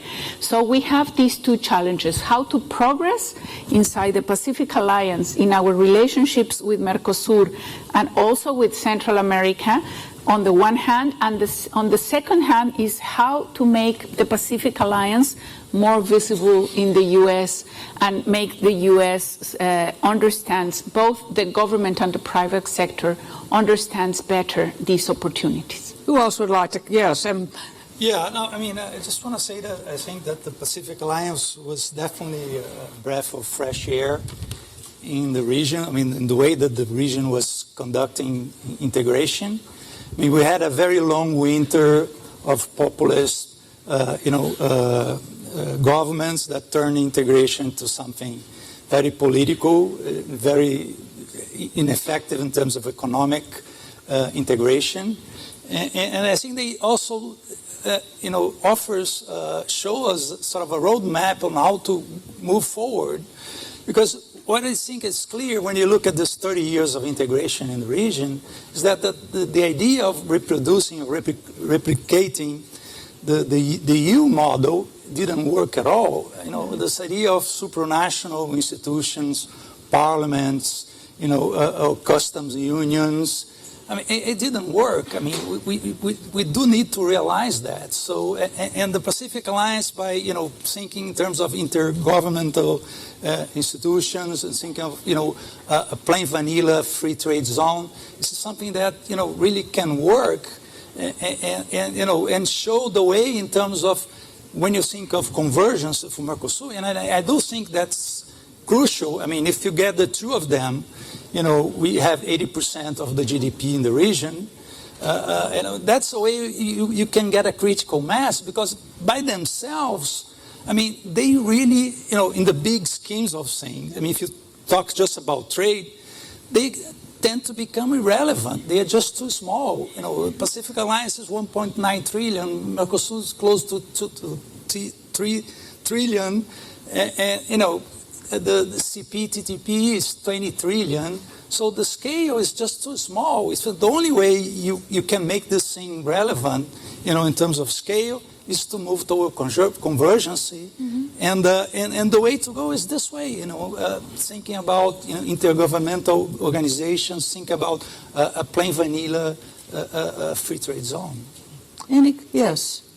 Adhiero perfectamente. Yes, I completely agree with what our colleagues have said so far. On the one hand, yes, Mercosur and Pacific Alliance have been sharing an agenda lately, and beyond progress from the commercial standpoint, those of us who work with SMEs, we believe that what can help in facilitating trade and e-certification and regulation, and as Mauricio says, the convergence. I think that's a keyword, convergence. That's what we need. We needed to have progress in a trade agreement. Many people think it is bureaucratic, but it is crucial for our businesses, and this needs to be there to be able to come to a true agreement. But what is happening in Mercosur? A few days ago, you may have seen in the news that we took a step. We had an agreement with the different countries, so with the EU, so we can now enter all these countries. So the Pacific Alliance is a priority for us. Among other things, we need to complete other treaties that we had been negotiating, like with Canada, with South Korea, with Singapore. So the agenda that Mercosur for so many years was lagging behind, and they were closed down to ideology, giving their backs to the world. We had just the 4 countries just trading amongst themselves, but in the last 3 years under President Macri and the push by President Bolsonaro, we have been able in only 8 months to be able to complete these agreements, and the one I just mentioned with the EU, and we need to continue to work with Latin America. And also with the intention that we have from Argentina, from Brazil also, where we are constantly in communication to make progress with Mexico. These are markets where we have gone ahead with many free trade agreements. We've been working Brazil, as Mauricio said, the free trade in the automobile industry. So we are working on a free trade agreement which is total, that includes more than automobiles. Free trade agreements that are just sectoral should not be the way to go, because we are missing many other opportunities. So with Mexico, we're working so that we can complete the agreement soon. With Colombia, we have also made great strides, the same as with Peru. With Chile, we have already ratified 2 agreements. And in short, then, our objective is concrete. Trade, tariffs, lowering of tariffs is the first step, but we don't need to forget this agenda we promoted last year between the 2 blocs regarding regulatory convergence and all the other things that forward foreign trade.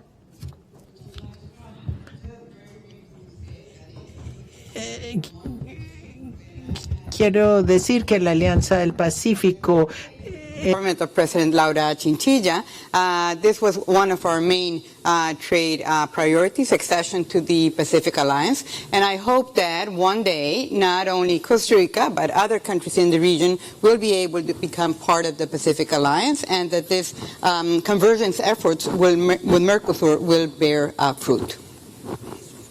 Well, let me ask specific questions then, and I'm going to start with Dr. Mesquita, because it's been suggested that Brazil is interested in negotiating a trade agreement with the United States. Do you see that as a real possibility? And how would Brazil deal with a prohibition on members of Mercosur negotiating a bilateral trade agreement? Tell us how you get through that thicket. Very, very easy. Very easy question. If you asked me that question, 5 years ago, I would say that it would be a no-brainer. But this time, after a long period, the problem is not Brazil. On the contrary, I think there's political will to move on that direction.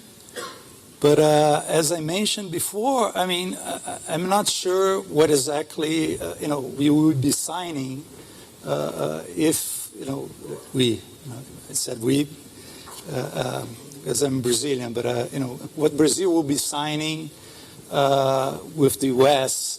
Given the recent events, recent trade negotiations that the U.S. have been involved. So there's just too much volatility. The commitments are not that clear, and some of the conditions that were negotiated are not market economy conditions at all. For instance, forcing wages by decree, things like that. So, we need to wait and see what's going to happen on this front. I think this time the whole issue is, on how trade policy in the U.S. is going to evolve. And on the issue of Mercosur, I think it's a whole different discussion, which is, we need, we again, Brazilians, Argentinians, need to address. Definitely Mercosur needs reform. And I was suggesting before, I think the Pacific Alliance show the way and how to do it. And, and particularly because, our bloc, it's very hard to have, a political consensus like, you have in Mexico, Chile, Peru, where, where there's, the political cycle moves on, but, the support for free trade is always there. In our countries, if you ask the opposition, about free trade, you're going to get a very different answer than if you ask the current government.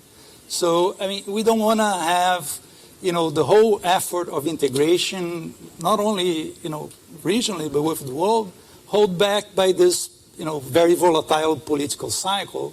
So I think that, a free trade zone, preserving all the achievements that, weren't small. I think Mercosur made very great achievements, in terms of promoting trade between the members. But if you want to move forward and stop with this thing of, one of the members holding the other because the political cycle is not the same, a free trade zone would be much more, useful and helpful in this direction.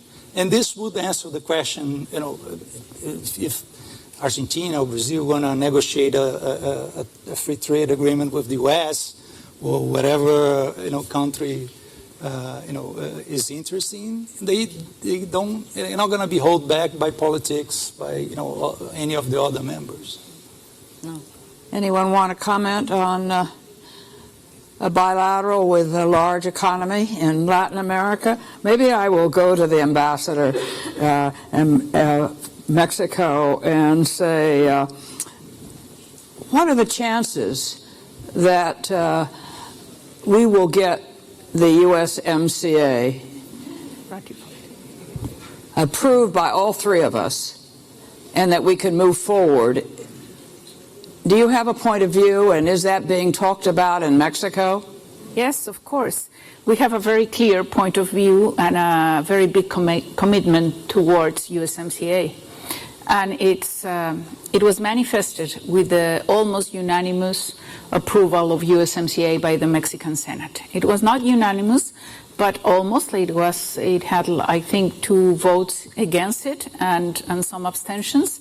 So the Mexican Senate and the Mexican government has fulfilled its commitment on ratifying USMCA, and linked to USMCA and to the promises that President López Obrador and the idea that he has regarding the labor movement. Also, the Congress in Mexico passed and approved the most comprehensive labor reform that we have had in 70 years. And it is a labor reform that is revolutionary in a way that guarantees a free, secret, and personal vote in 3 different stages in the how you elect the leaders of a union, how do you approve the mandates for a negotiation of a collective bargaining agreement, and then how do you approve at the end by a free, secret, and personal vote the collective bargaining agreement. This labor reform is so ambitious that it is not to be implemented very quickly, because it will imply the review of 700,000 collective bargaining agreements that are in existence. So the government of Mexico has already a timetable on how to implement this labor reform. This timetable has been shared with the U.S. Trade Representative. It has been shared with the House of Representatives and with the Senate. We have been working very, very hard with the Hispanic Caucus, with the New Dems coalition, and particularly with the working group that was established by Speaker Pelosi. We have had several CODELs to Mexico basically to study the labor reform and to have long interviews with President López Obrador, with the Minister of Labor, Luisa María Alcalde. And I can tell you even an anecdote. There was this CODEL that was led by Earl Blumenauer with President López Obrador, and then Representative Congresswoman Rosa de Lauro said, well, Mr. President, you know, I voted against NAFTA, but I am trying to find, as Speaker Pelosi said, a path to yes for USMCA. But I was opposed to NAFTA, and she explained why. And then President López Obrador said, don't worry, Congresswoman, I was also opposed to NAFTA. and let me tell you something, after 25 years of deep integration, we cannot go back to 30 years ago or 35. We have to acknowledge that our economies are fully integrated, and so we need to have USMCA ratified. That is why he explained, even if the previous government negotiated USMCA and my government participated as an observer, not my government, but people from his team participated as an observer in the last part of the negotiations, my government, the new government of Mexico, is fully committed to the ratification of USMCA. That's why we have ratified. It is fully committed to what we approved in USMCA, the chapters on labor reform, on environmental reform, and you know very well, Ambassador Hills, the change between the side letter agreements. And now labor and environmental parts are an integral part of USMCA. This is a huge change. So we are very surprised, and that's why we always have a very constant dialogue with the Democrats, with the legislators from the Democratic Party, saying, listen, you dream of this when we approve NAFTA. You wish we could have labor and environmental aspects as part of the agreement. They are now part of the agreement. So grab it. And when we discuss enforcement, we say, okay, the labor reform in Mexico has a very clear mechanism on enforcement, which is now the labor courts. So what we will see in the new budget coming for 2020 is not just budget for the labor ministry in Mexico to implement the reform, but basically for the judicial power to start establishing the labor courts.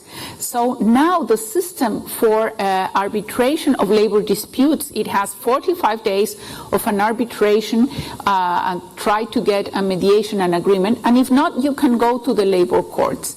And this enforcement mechanism will be controlled by an independent power from the executive. This is very important. This is a very advanced system that doesn't even exist in the US. And even if you go to the US now, yes, you have unions in the northern part. Most of the, for example, car manufacturers in the southern part of the US, they are not unionized. Right. So it is not fair to ask Mexico what you are not willing to do in your own country. So what we are saying, it's the new labor system in Mexico. It's very revolutionary. It implied a great sacrifice and commitment from the private sector of Mexico. It will be very advanced, so we expect this recognition from the Democrats. We know that it's important for them. We are telling them we are ready. We have been ready. That's why we passed a reform. That's why we have this implementation. That is why we will have the budget. And the enforcement mechanism within the USMCA is the dispute settlement mechanism. If it has not worked, it's because the US has not provided the name and the list of their arbiters. So we can have an agreement which is an understanding that by the time the US Congress ratify USMCA, the three countries commit themselves to present at the same time a list of arbiters for each one of the mechanisms, so that there will be no delays for an arbitration when this is needed, particularly if any of the parts consider that the labor chapter is not being fully implemented. So having said that, I have to comment that this dialogue, on this ongoing dialogue with both the U.S. Trade Representative Office as well as with Congress has been very fluid, very open, and I hope very fruitful. So I think now that the ball is in the field of the U.S. Trade Representative. As far as we know, he has received certain proposals from the Democrats that he has to work with them. We are following up, of course, very closely, and we are continuing this dialogue with the U.S. Congress to say, listen, Mexico has done its part. Mexico is fully committed. We need USMCA. We need USMCA not only to continue the growth of trade that it's already there. Mexico has become the first trading partner of the U.S. for the first 6 months of the year, and we will continue to do so.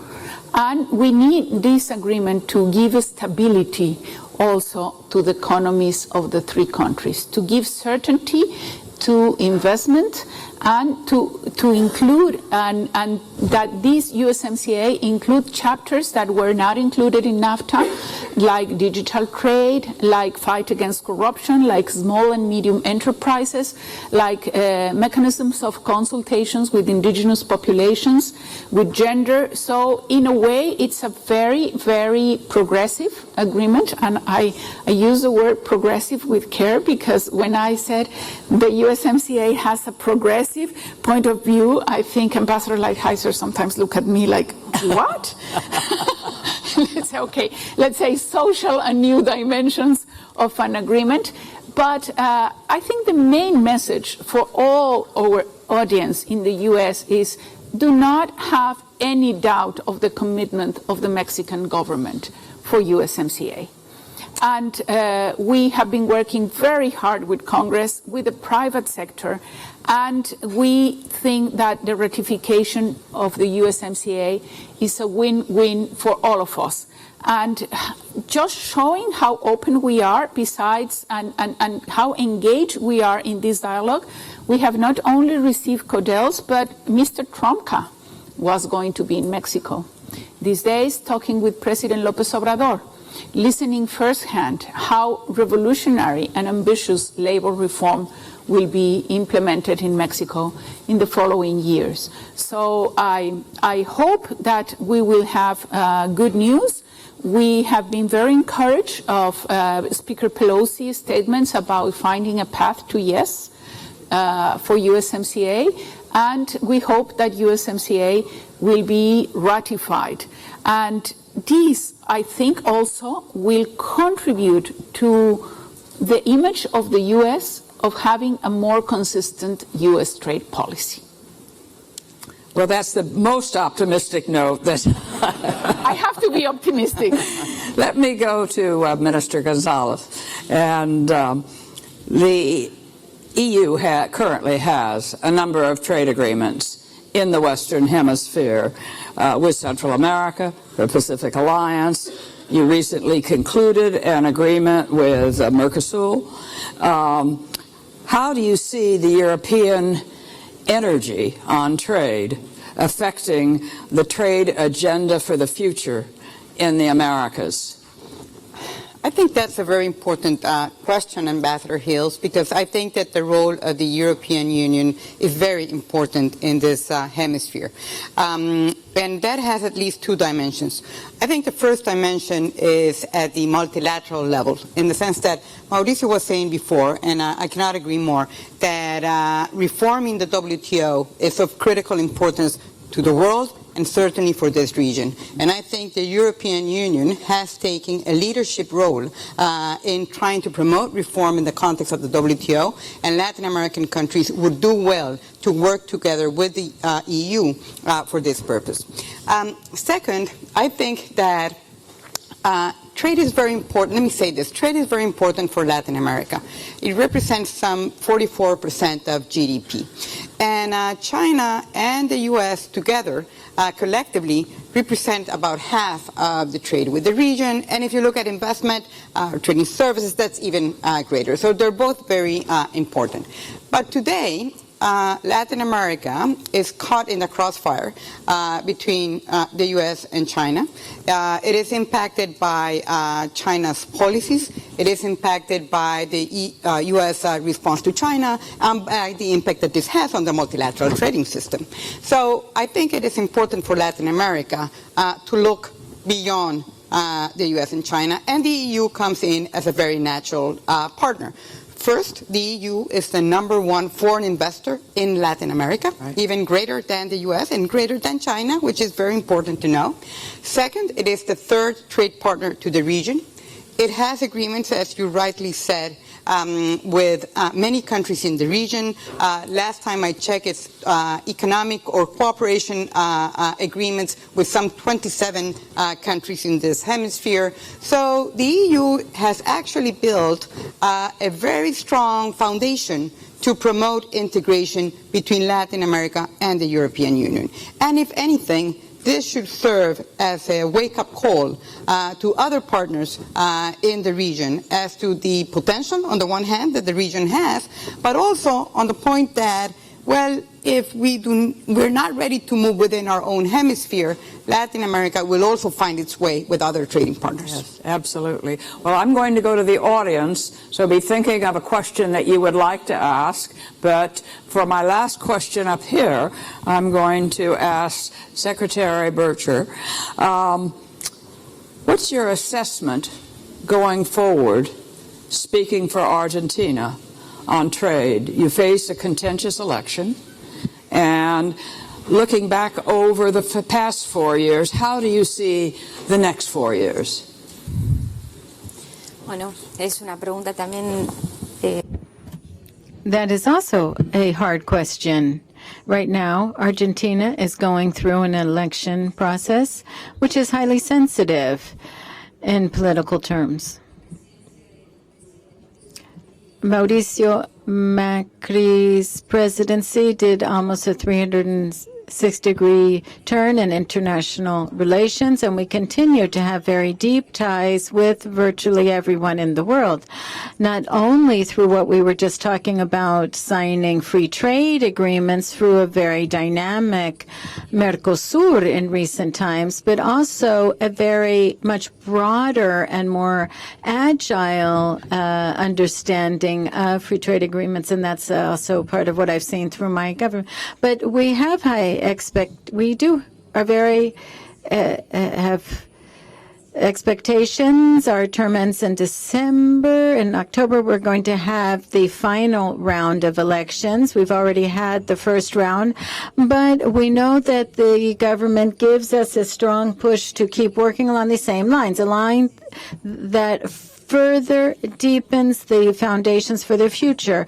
We not only have sound international relations, but we also have inherited a government with weak institutions. What we've done over time is something that's hard to see in the short term, but clearly all of our countries need to do this, and that is consolidate our institutions. That's what we've been doing. So whatever the outcome is in October or November, if it has to go into that, the important thing is to continue everything that we've done in terms of economic integration, insertion into the world economy, because clearly the developing countries and the countries that live in poverty need jobs. And everyone who's here, who are specialists on this, know that exports and foreign trade is what allows a country to develop a much stronger economy, and that's what Argentina needs. So clearly, all of this agenda must continue. And if President Macri gets reelected, obviously that will be consolidated without a doubt. And we have microphones left and right. Yes, please. Francisco Javier, consultor independiente tapatí. I'm Francisco Javier, an independent consultant.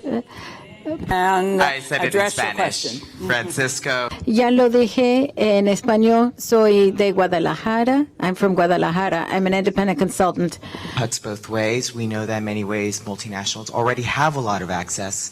Could you discuss some of the programs, provisions, proposals to allow smaller and medium-sized companies and brands to have more access to international markets? Also, how do we ensure that the trade is truly more multilateral, where we're not just seeing Nike in Mexican malls, but also Colombian, Mexican, and Chilean brands and final products on store shelves here in the U.S. And one last point about how to ensure that free trade doesn't come at the cost of the integrity of our forests, rivers, and waterways. And how do they account for, are there any programs that are accounting for climate change impacts? Thank you. Who would like to take that on? Maybe let me just say a word on one of the questions that was posed, which is the issue of making trade more inclusive. And I think that that is a very important goal. And that it speaks to the participation of small and medium-sized enterprises in trade, but it also speaks to the point of greater participation of women in trade, of least developed countries in trade, of people in the informal sector, people in the rural sectors. So the issue is, how can we connect more people to the benefits of trade? And I have to say that as important as trade policies are on one dimension, there are also a set of domestic policies that are critical to make trade more inclusive. And these policies, include better transportation, closing infrastructure gaps, reducing the cost of trade, greater education and skills for the population. So I think if a country wants to work in making trade more inclusive, which I think is critical to support, to continue to have political support for trade, you also need to work in your own domestic policies in a number of areas. Yes. I agree. Another question. Yes. I'm going to ask the question in Spanish. Mi nombre es I'm Marco Porras. I'm an economics student. I'm from Venezuela, and I would like to hear the opinions of Miss Maria Bercher. Marisa Bercher. We're all talking about the Mercosur and how the Mercosur agenda has changed with the political change in the region. I'd like to hear your opinion about the tools that Mercosur has to confront possible political changes. If there's a radical change, for example, what we expect to get in Argentina in the coming months. What specific tools are available to prioritize the objectives of Mercosur? What do we have in hand to keep ourselves moving towards these objectives, regardless of political changes in the region? That's a very good question. Let's see. In recent times, since from Mercosur, we have been proposing new objectives, and also along the lines of what we've heard from the specialists up here. We need an Mercosur that is not ideological and is flexible and is much more modern in terms of internal matters. Let me give you a specific example. Recently, after the signing of the Mercosur-EU agreement, the 4 members agreed that this agreement was going to be put into effect bilaterally. This was approved by the European Parliament and by the Congresses of some of those countries. Then, as soon as it does, then it would automatically go into effect. This makes it much more agile. Previously, you had to wait for the 4 Congresses to do this. This means that we won't waste any more time and can move forward to give the specific opportunities to our local companies in each country. I can't predict the future about what we expect. What I can say is that Mercosur today, with our objectives and with the current members, understands the urgency of furthering integration by just taking a step towards the EU-Mercosur agreements, also with the EFTA countries, and we represent a much larger part of the GDP that has to continue to grow for our companies. I don't think we have to say any more about the political situation. I think that the partners that we have are committed to this. We're taking specific steps, and this will have an immediate positive impact for our companies. Hola. Me llamo Mariana Prado, soy una recién graduada de la Universidad de Georgetown y ahora soy consultora de género y desarrollo y soy de Brasil. Mi pregunta es que en vista de los incendios recientes del Amazonas y como esto es parte de la ganadería, ¿cómo pueden los acuerdos de comercio y la política comercial puede fomentar las protecciones ambientales como un modelo más sostenible, especialmente en vista del hecho de que Brasil es exportador neto de commodities? Es una pregunta fácil, sí.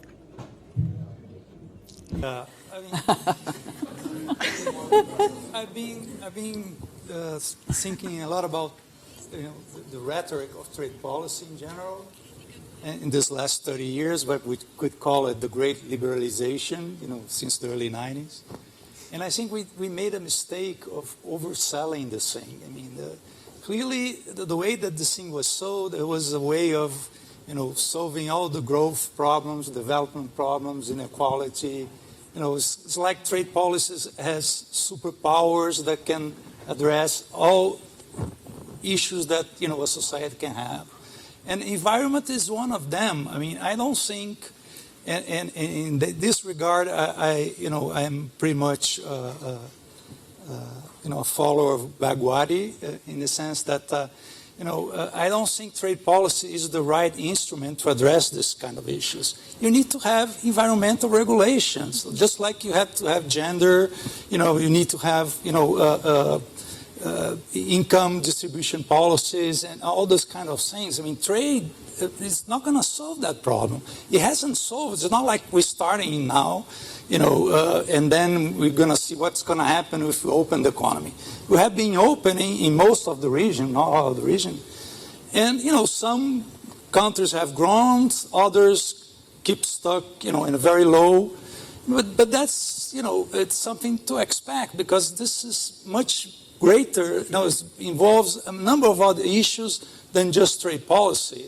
So, the issue of Amazon clearly is an issue of environmental policies, the domestic policies of the countries involved, and they need to make sure that, all those negative externalities, not only, domestically, but internationally, are addressed. Now, trade agreements are not going to solve that. If you start weaponizing trade agreements, as we have seen, happening lately, what is the point of signing them? That's why I'm saying, well, let's light a candle at the WTO, please, because otherwise it's going to get complicated. We have a lot of work to do. Yeah. We have another question here. My name is Pascal Siegel from Ankara Consulting, and my question is for Ambassador Becerra. Is it possible to create an integrated economic region between Southeast Mexico and Central America, while at the same time cracking down on migration? I think it's not only possible, it's necessary. But because I think the concept of cracking down on migration, it's not the solution. What we have been saying is that what we have to address is the root causes of migration. And the root causes of migration are many, and they are all interdependent and interrelated. So we have problems of lack of economic growth, the inequality that I was saying, even countries like Honduras that have been growing 5%, but the distribution of wealth continues to be extremely uneven. Yes, then you have climate change challenges with El Nino and El Niña, and you have this dry corridor. And I know very well what is happening there because I was the Mexican ambassador to FAO.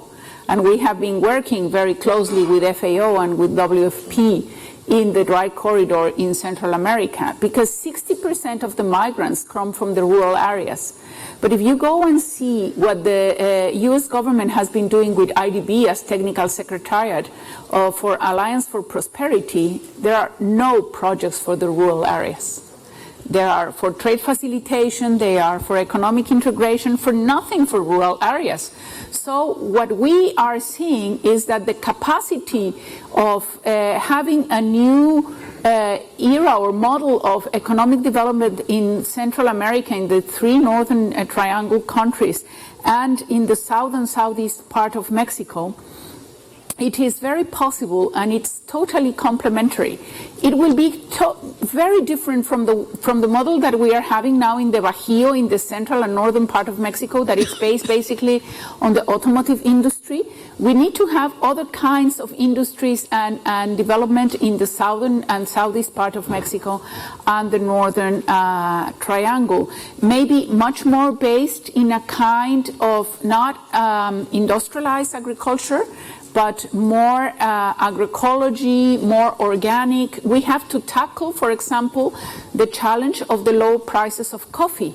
If you have Mexico, Central America, and Colombia, I think we are the suppliers of 80% of high-quality coffee and organic coffee. So why don't we work on that? That is the concept that we are having.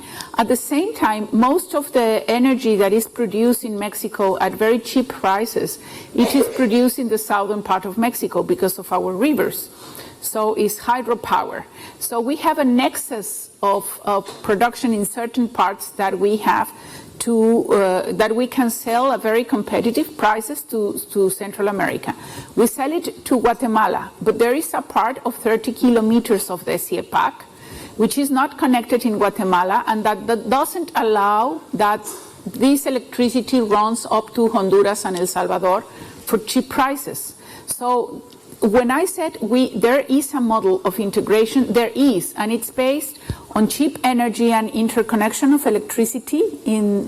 It's a focus on the rural areas and agriculture and creation of employment, tackling common challenges on climate change, having the possibility of taking care of biodiversity. Just as you have and as you pay environmental services, we were already exploring in FAO and the Global Environmental Facility to pay for biodiversity services. So this is the kind of things that we are seeing, and the final idea is not to crack on immigration, but to give the people the opportunity to remain in their countries. And at the same time, we have to recognize that there is a very large young population in the Central American countries that will not be able to find jobs. And you have said by the National Association of Manufacturers of the US, you have 6 million posts that are not filled. So there are ways also to see how we can complement and return to the circularity of migration. Mexicans and Central Americans coming to work to the US to H-2A visas, H-2B visas, expanding. The American Trucking Association needs 60,000 drivers, and they will not find them here. They will not find them here. So why don't we really sit at the table with these numbers and statistics, not with ideology, but with facts and realities, and said, okay, let's go through what can we complement. But we are absolutely convinced that the south and southeast part of Mexico needs to be brought to the level of development that other regions of Mexico have reached after NAFTA and that they were not able to reach, and at the same time to work very closely with the Central American countries. That's why we are also already implementing some of the programs of the government of Mexico in Central America. We are going to see how successful they are. We hope that they will be successful, like the one of planting fruit trees and also training young people as apprenticeships. But I think the idea is we have to go from cracking on migration and to addressing the root causes of migration, creating employment, creating opportunities, and conceiving this area as a very economically linked. If I give you data, you will be surprised. There are 2.5 million illegal crossings between Mexico and Guatemala every year. Why? Because when we have the coffee harvest, it's the Guatemalans that go to pick up coffee in Mexico too.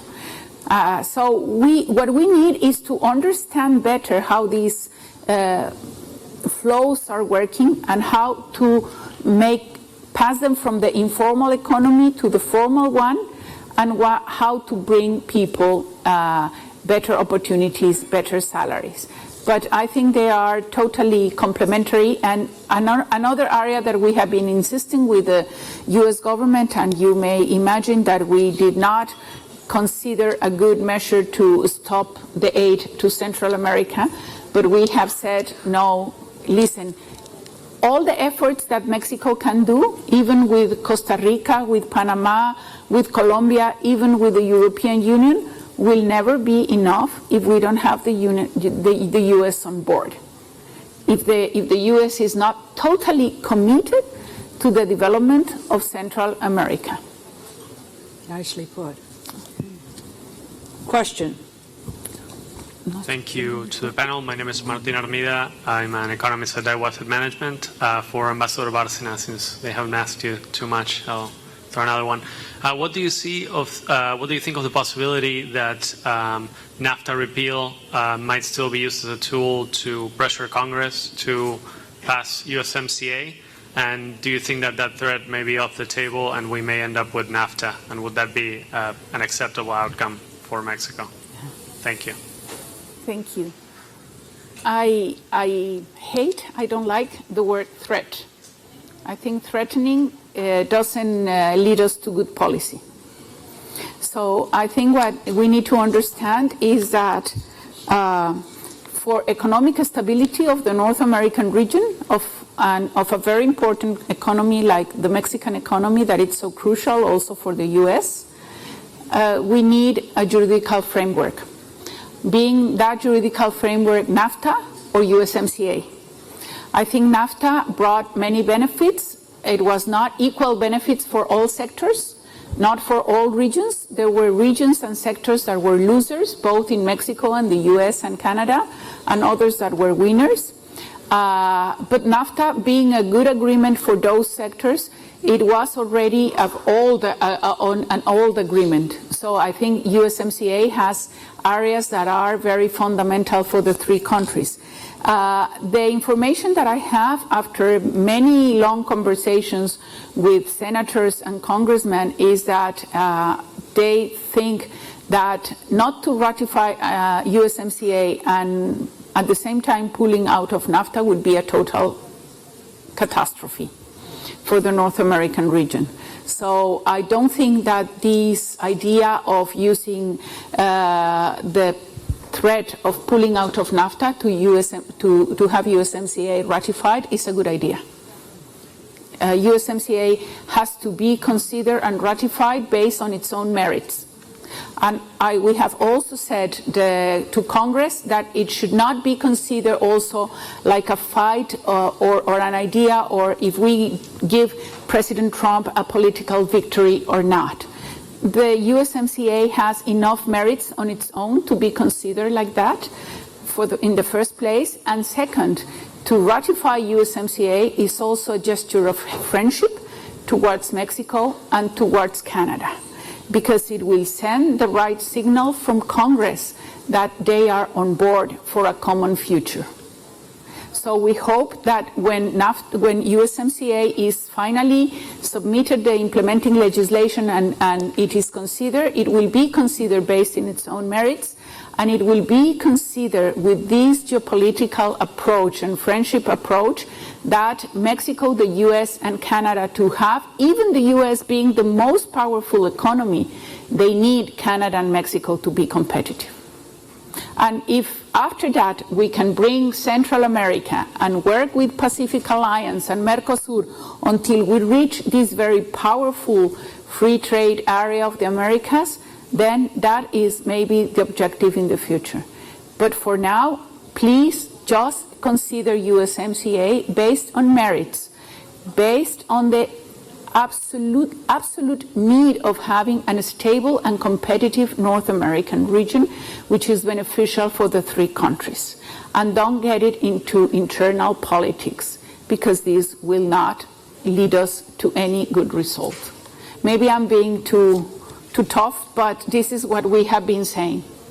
That's a very good lesson, and one that we all should take in consideration. I thought your comment about the fact that trade benefits are not spread evenly is true in this country. And we have to address that, because the gains are very real, but everyone doesn't get the same sip from the cup. Exactly. And but your comments about MCA are terrific, and we all look forward to working with you to ensure that we don't have a total catastrophe. I think you will all join me in saying what a terrific panel this has been, and do stay for the next one.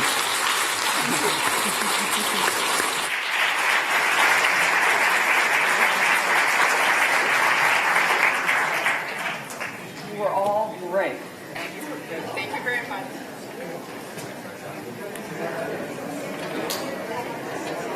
Did I get everything? I heard a creak. Somebody lose a pen or something?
3 minutes?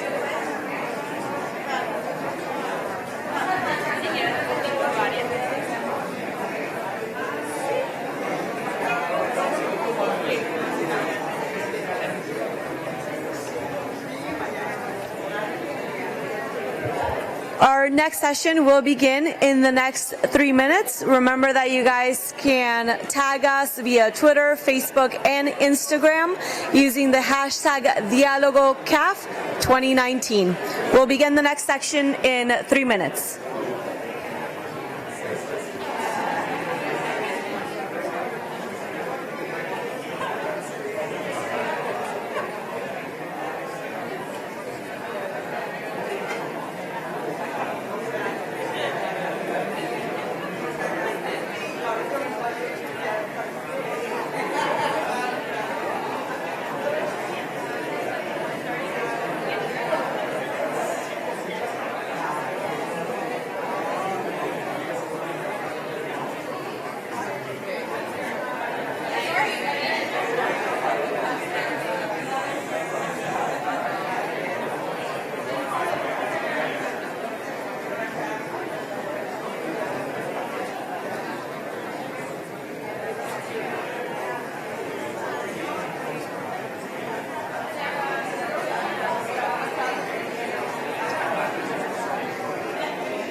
All right, guys, for those of you who are still in the room, I encourage you to begin taking your seats. We're about to begin with the next session.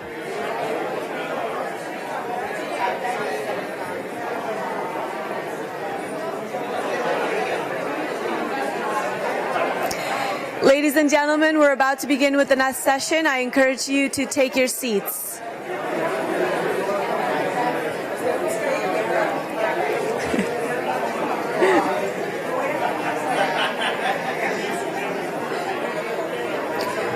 All right, and for this next session, first we want to thank Carla and the panelists for that fascinating discussion and for letting us know that USMCA may be on a path for possible ratification.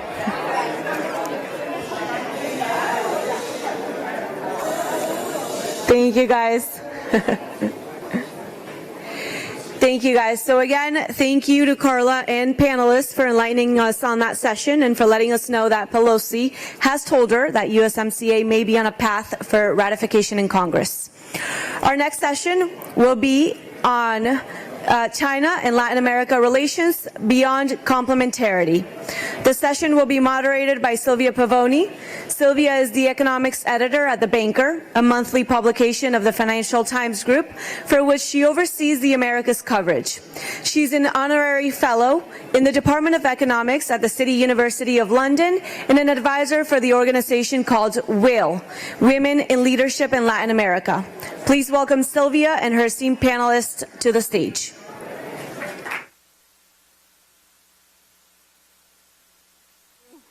Thank you, everyone. I hope a few of you will come back to the To the room, I know it's been a busy afternoon, but hopefully you will stay with us for what promises to be a very interesting session. We have a fantastic topic, which is the relationship between Latin America and the Caribbean and China. And to guide us through this fabulous subject, let me introduce you to my thank you for helping quieting down the audience. It feels like a very vivacious classroom. So, but I don't necessarily want to play teacher. So let me, as I said, let me introduce you to my wonderful panelists. So next to me here I have Isabel de Saint Malo, who has many years of experience as a consultant on public policy in Latin America, and she became the first woman to be elected as vice president in Panama. She also had positions as the Minister for Foreign Affairs of Panama and the United Nations Permanent Mission in New York. And for 15 years, she worked with the United Nations Development Program in Panama, occupying different positions, including Program Manager. Next to Vice President de Saint Malo, we have Rosanger, who occupied the position of Deputy Director of the Dominican Geological Service. She was the Vice Minister of the Technical Ministry of the Presidency in charge of international cooperation. She has worked for the European Union, the Inter-American Development Bank, the United Nations Development Program, and the German Agency for Technological Cooperation as a consultant. And in 2011, she was designated as the representative of the Dominican Republic in Beijing and served in that position until 2018. And next to Ms. Ge, we have Alex Howe, who is a partner at Junhei's New York office and a member of the firm's strategy committee. He advises U.S. clients on compliance with Chinese law on issues like anti-bribery, anti-monopoly, labor and employment, and national security. He also acts as outside general counsel for Chinese clients investing in the United States. And next to Mr. Hao, we have another Chinese national. So we have a very well-balanced panel to address the topic of Latin America and the Caribbean and China. So Anton Chan, who is an R&B specialist in the financial markets division at Standard Chartered Bank. He's based in New York. He's responsible for advising corporates and financial institutions in the Americas on the implications of China's financial market developments and the internationalization of the renminbi. He's also responsible for supporting Chinese corporations in the Americas on their financial markets exposure and liquidity management. So we will have a bit of a financial and currency flair. We'll add that to the conversation. And last but certainly not least is Enrique Dassel-Peters. So Professor Dassel-Peters is an economics professor at the Graduate School of Economics at the Universidad Nacional Autónoma de Mexico. He is also the director of the Center for Chinese-Mexican Studies at the university. He has consulted on projects with the ECLAC, ILO, Ford Foundation, and the Inter-American Development Bank.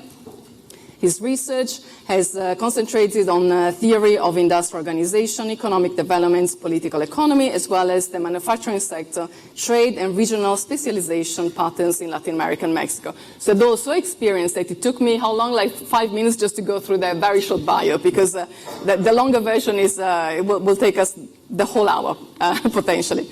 But let's start the conversation. So the relationship between China and Latin America and the Caribbean has certainly evolved in the years. It isn't just about trade. We've heard a very interesting panel just earlier about trade and trade integration. For the region, China is clearly a key trade partner, if not the key trade partner for some countries in the region.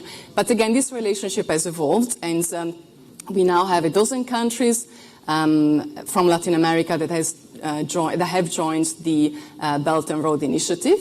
A number have joined the Asian Infrastructure and Investment Bank. So this relationship has really evolved. We've seen M&A deals. We've seen FDI flows moving over the years. So what's your assessment of these two areas, so the regional, Latin America and the Caribbean and China. How is this relationship evolving? And is it moving in the right direction? Are we positive about this direction of travel, or are there problems lurking in the future? And Vice President, perhaps Panama being the first to join the Belt and Road Initiative from the region, maybe you can kick us off. Well, thank you so much for the opportunity, and I value the opportunity of sharing with you and participating in this panel.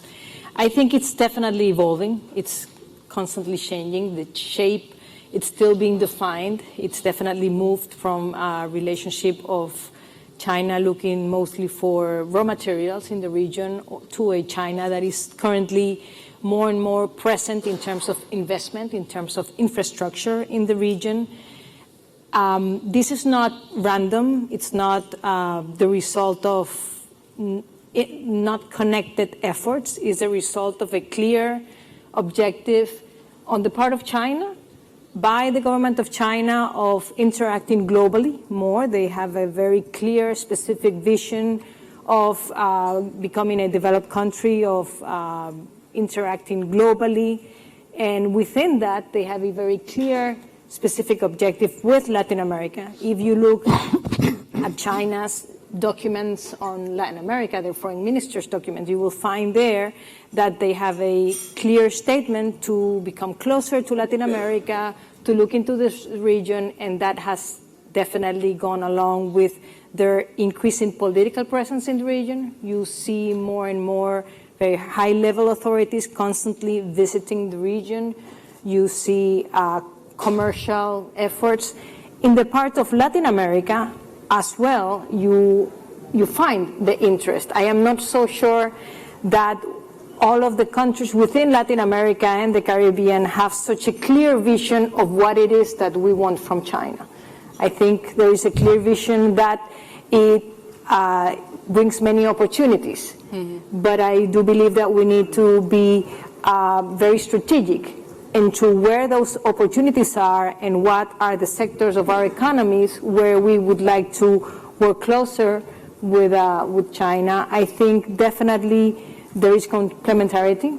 The growth drive from China is and can continue to represent a growth drive for the region, and that is very, very positive. But I think if I were to concentrate on our homework as a region, we need to work harder on identifying our areas of strength, to work with China and give priority to those. Okay. So did you feel that maybe so far China's at the upper hand when it comes to dealing with Latin America?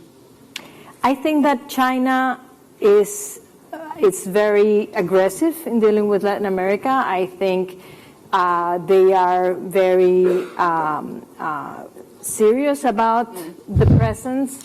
And I think that's good for Latin America, as long as we are clear on what our challenges are, our opportunities are, what do we have to offer, and work on those. Okay, great. Ms. Gang, what's your take? Bueno, a mí me tocó I had to bear witness to what has happened throughout this last decade as representative of my country in Beijing. And as a Latin American person, I would say that I have indeed seen many, many things. As a Chilean poet, Nobel Prize in Literature, I must say that I must confess that I have lived true memories in China. Memories from the Latin American standpoint, and memories also that have to do with the entire change that has taken place in China for a decade now. I would like to commend CAF, because indeed it has been an institution, maybe a pioneering institution, groundbreaking institution, establishing this bridge between Latin Americans and Chinese. There I got to know Don Enrique Garcia, who came with a large group of wonderful experts. I have met many of them right here, trying to seek out that interaction, that common knowledge among the Latin Americans, or between Latin Americans on the one hand and the Chinese on the other. As you all acknowledge, we can say that indeed we have different ways of thinking, perhaps, and focusing things. China, in the last 40 years, has carried out a true revolution, something that was not thought could happen, such a great miracle by a nation that has 6,000 years of existence and culture behind it. And we Latin Americans, I would say, we had a sort of a vacuum that had been left by our main partners, who have always been the United States. And that is now being filled up by the Chinese because of their concrete needs and requirements, because China, for the sake of its own self-development, has acquired the so-called commodities. And our region has helped very much in propelling the economies of many countries. In that regard, we must look at the future challenges that will result from this situation, because there are countries such as Brazil and Uruguay or Argentina or Chile, which are the first social partner for China. And in the case of some other countries like our own, are the second or third partners. China arrived in Latin America to stay. And we must say that the relationship between the peoples of Latin America and China, and also including the Canadian and U.S. peoples, is nothing that is appearing just now. It has existed for 200 years, since the first Chinese immigrants arrived in the Americas. So we must work with that with a tremendous effort. Which is the third partner in really influencing where this relationship will go in the future. So we're definitely going to go back to that later on. But I would like to hear what Mr. Hao has in mind when thinking about this evolving relationship. Me llamo Alejandro y hablo un poquito español. I speak a little Spanish. That's all, not Spanish. No simultaneous translation from Spanish to English needed for me. But Chinese is my native language, but I've been in the U.S. for the past 19 years. Do a lot of work for Chinese companies, certainly in the U.S., mostly in the U.S., but also in Latin America. I guess that's why I'm here. I think to answer, by the way, I think it's purely coincidental that we are separate but equal here. I think it's just the way people took seats. And absolute gender equality. And and I have to say, sorry to interrupt you, but really we should pay homage to CAF and the dialogue and the organizers for making sure that there is a very good gender balance on the conference. So well done to them. Now, I think you asked about, what's been happening over the past decade or so in terms of Chinese outbound investments, especially in Latin America. My view, I would argue that if you look at the past 10 years, I would argue that the Chinese outbound investments, including those into Latin America, has gone a cycle, just like an economic cycle, but related but different to that. What I mean by that is, if you look back 10 years ago, 2008, 2009, that's when the financial crisis just happened. It impacted China much less directly than it impacted America and the West. And, I think the prevalent feeling at that time in Beijing, in China, was that all of a sudden there's a lot of good assets out there, including in Latin America, to be had at very reasonable prices. I think that really triggered a huge surge of Chinese outbound investments, and especially spearheaded by the big SOEs, state-owned enterprises.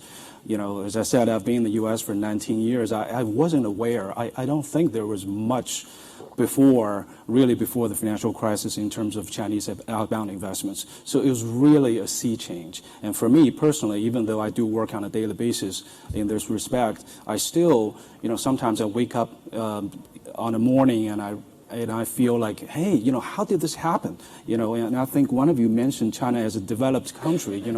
For all those years, I've been taught, when I grew up in China, China is a developing country, and I think it still is. So all of a sudden, there's all this change that I think sort of make people dizzy, not just people, outside of China who are trying to adjust to it, but I think also, people from a Chinese background, they're also trying to, me included, also trying to adjust to the sea change. But if you look at the 10 years, the reason I describe it as a cycle is because, you start at the beginning of the cycle, right after the financial crisis, by going out in droves, right? And there's a state initiative.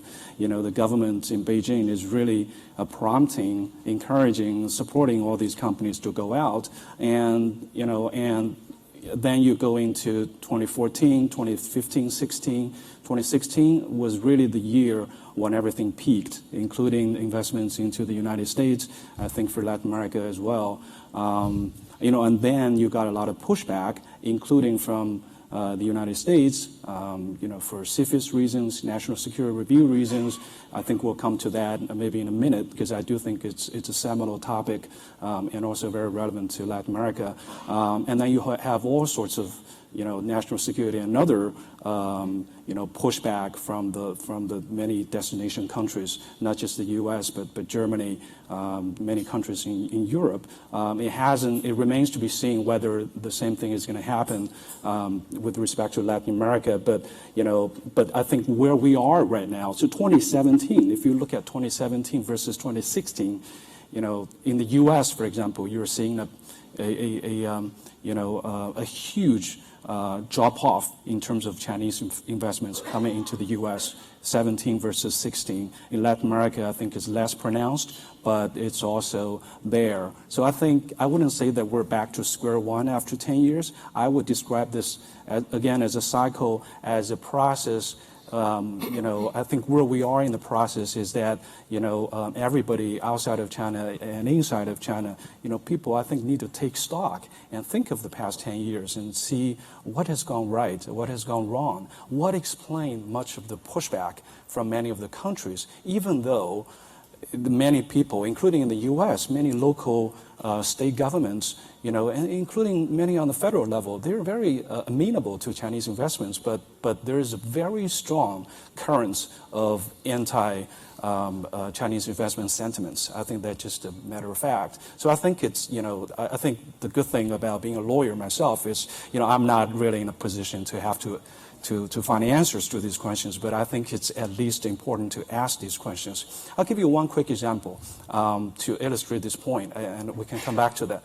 Who's from Guyana here? Anybody from Guyana? From South America? All right. So I've asked this of many audiences, and typically there's silence. It's a country of 700,000 people in South America, right? So I've been there twice. I was there with a big state-owned Chinese client. They were trying to build a power plant, hydroelectric power plant that was going to take the whole country overnight from fossil fuel to clean energy. What happened was that we have been negotiating with the incumbent government that have been in power for 20, 30 years. This is, 4, 5, 6 years ago. And everything went so well, and we were in the process of negotiating the documents. We were on the verge of signing it. It was a $700 million power plant that was going to be built. And then what happened was almost overnight, the government that had been in power for 20, 30 years was voted out of power in a landslide election. And the opposition party came into power partly on a platform of opposition to the Chinese-funded project. And rumor had it that the opposition party really wanted that project too. But what they did, maybe not surprisingly, was to oppose everything that the incumbents was for. were for. So, it was very hard for them to politically turn around once they were in power to become, supportive of the project. So I think that illustrates the danger of sort of going the high roads, sort of relying on a very high-level relationship with the powers that be it Venezuela, be it Guyana, be it Ecuador. I think, the same experience has turned out to be less ideal. Very traumatic, I think, oftentimes for Chinese investments in many different countries. So I think this is one of the things, people should reconsider, again, at this point of the process, whether or not that is the most productive way for the Chinese as well as for the recipients in Latin America to conduct investments. So let me stop here and we can come back and No, thank you. Very interesting. What are the other feasible ways of accessing, entering a new country, if not through the very high-level official channels? So let's definitely go back to that. Mr. Chan, what's your take? Thank you very much. I used to work in Shanghai for a couple of years, and I grew up in Hong Kong. I work in Hong Kong, work in Shanghai, and then I came to the States in the middle of winter. The company thinks that that's valid to build this America-China corridor. So in the middle of snow, my wife and I came here. When I go to Brazil, when I go to Latin America, when I go especially with my colleagues from China, you can imagine they flew all the way like 13 hours from Shanghai, 10 hours plus from Beijing to here or New York, and then we have a couple of meetings, and then we transit into Sao Paulo, Santiago. It's like for them, the trip is like 20 or 30 hours. And whenever we discuss business, I talk to my clients in Latin America, in Sao Paulo, Panama, and together with sometimes my colleagues in Beijing. Like we normally have like 12 hours different from here, like 11 hours different from, depending on where you are from the Latin America. This is actually the challenge when we do business here in Latin America with China. And Belt and Road Initiative probably started with, more along the Silk Road, the Middle East, Africa. That's probably originally the core. And also, like from that or the ASEAN, Southeast Asia is actually much closer. Or, you need to go there for business, or like there's no time zone difference, or much easier than what we are talking about here. I want to start with this, my personal experience, because when we talk about LATAM-China relationship, we cannot compare with Malaysia, Indonesia. It's like a completely different geographic location and language. I have been telling my fellow panelists that I need to learn better Spanish to really, understand more, just from myself, my perspective. But given this, facts, what we are seeing, China, LATAM, one of the most important trading partners, which mentioned, and also from the financial perspective, China Central Bank, People's Bank of China have swap agreement with a number of Latin American countries. And more than that, now China onshore bond market is opening for foreign investor. Renminbi is now in the SDR. A number of Latin American central banks, they are actually investing in the offshore renminbi interbank market as well as the onshore China interbank bond market. I actually personally just discussed with one of the Latin central bank yesterday. An additional one, potentially they are exploring, want to include renminbi into their reserve portfolio. Right. So this, I just want to give some example of like our China-LATAM relationship. Is it an easy path? I mean, apart from the time zone difference, language very far away, apart from the political scene, I want to mention another thing is culture. In Shanghai, still true. Nowadays, a lot of the trader, even on the financial markets, they still take nap during lunch hours. For like money is time, money is everything. They do think. If you ask me, it's just like very, very healthy, habit. But like I work in New York now. We eat on the desk every day. I mean, I would say different language, different countries in Brazil, Panama, Mexico. Like when Chinese company go into it, every country we have to understand the local culture. We have to understand what local people are thinking. We have to understand what local people needs in order to be successful. I think one of the things that's what Chinese company have to learn along the way. I cannot represent all the Chinese company, but that's what I'm thinking when I interact with them, in which I think a lot of them are actually learning in that direction as well. So plenty of obstacles, but did you feel that Chinese companies, at least, or the ones that you deal with, are becoming more interested in Latin America or perhaps losing this interest? I would say that lately there are a lot of global, macro, or geopolitics and just shifting things, especially lately, as you know, like the last panel about the trade tension, right? The U.S.-China trade tension is the biggest one, which would ultimately have at least some impact to China.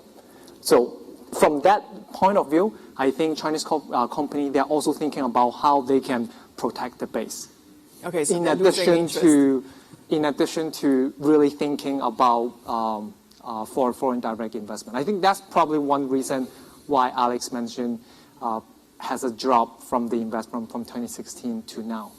So things are going this direction for them. But I would say, things will settle down at some point, hopefully. Yeah. Okay. You're being very diplomatic. Things would continue to go up at some point. Thank you. Dr. Daster-Peters, what do you think? Yes, well, I also congratulate very much CAF and the dialogue for this dialogue on Latin America and China in Washington, which makes it particularly challenging and provocative, I think. No? When I've been in the last year several times in the US and in Washington, and I'm always amazed by the lack of knowledge, not to say the ignorance, there is on the Latin America-China relationship. No? There is no understanding of the extensiveness and the depth of this relationship. And there is still this idea, as we heard today in the morning, that the U.S. can unilaterally impose new conditions. No? This, I believe, unfortunately, is the United States and the global arena of the 1950s and 1960s, but not of 2019. No? I think that the so-called think tanks in D.C., that sometimes they neither think nor are tanks, have a lack of understanding of this relationship. And I would say even provocatively, and in order to discuss these topics, I would say for me it's amazing how we have a panel on trade in Latin America, on trade integration, etc. And yes, every half an hour we said something on China. No, this is completely out of line. Maybe we will have more time to see the depth of China in terms of trade and the impossibility today of discussing trade in auto parts, automobiles, in NAFTA, the deep disintegration of NAFTA, of Mercosur and other topics, strictly trade, not to speak of foreign direct investments, if you don't speak in detail on China, no? Again, there is a high level of ignorance. We have been trying to discuss this topic of Latin America and China from the concept of new triangular relationships, which means, yes, the Mexico-US, but also the Guatemala-El Salvador or Argentina-Brazil bilateral relationship is deeply transformed as a result of the increasing presence of China. China is changing these relationships in terms of trade, investment, culture, by the way, also in military terms. The US is witnessing we cannot do what we want in Venezuela because we have China, the Russia and other countries. No, I simply would like why to. The US doesn't do what they want to do because there is China and Russia? Of course, yes, because you have new global players in the region in terms of trade, in terms of Confucius institutes, but also in terms of military, specifically in Venezuela, yes. Just to finish, and in qualitative terms, and we will have time to discuss this in more in depth, but in qualitative terms, since 2013, China today is proposing a globalization process with Chinese characteristics. What does this mean? This is an alternative to the United States, to the European Union, to Japan. Again, this is in process, as they say, work in process, no?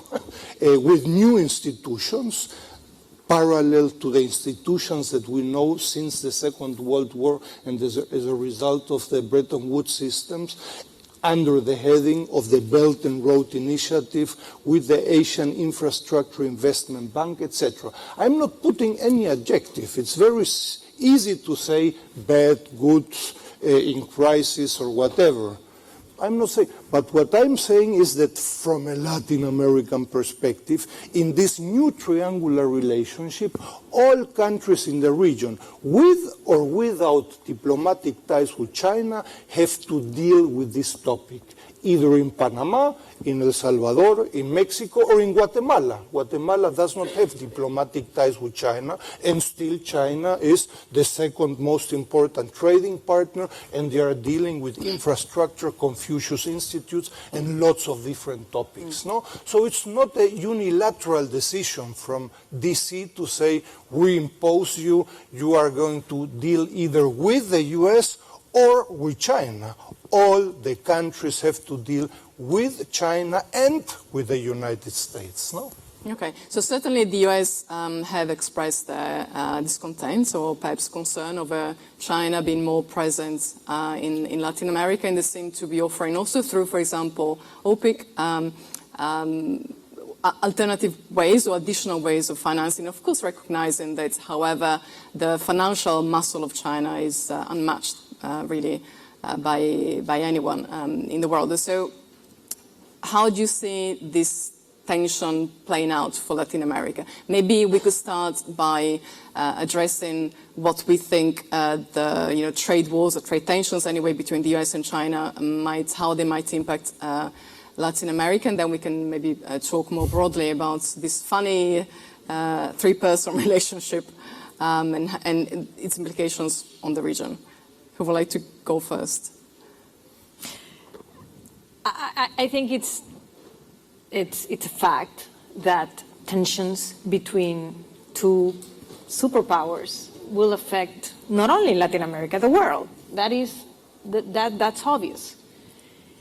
But to me, the question is one of, is it positive or not for Latin America to deal with China? And if the answer to that question is yes, which I think the answer to that question is yes, then the question is it positive for the United States if Latin America does better? And to me, the answer to that question is definitely yes as well. We were talking before in the previous panel about the migrant crisis and about the issues of development in Latin America and how the response that I agree with to the migrant crisis in the US and globally is to work on development on the countries of origin, to ensure that in those countries of origin there are opportunities for the people so that they don't have to risk their lives to go to other countries.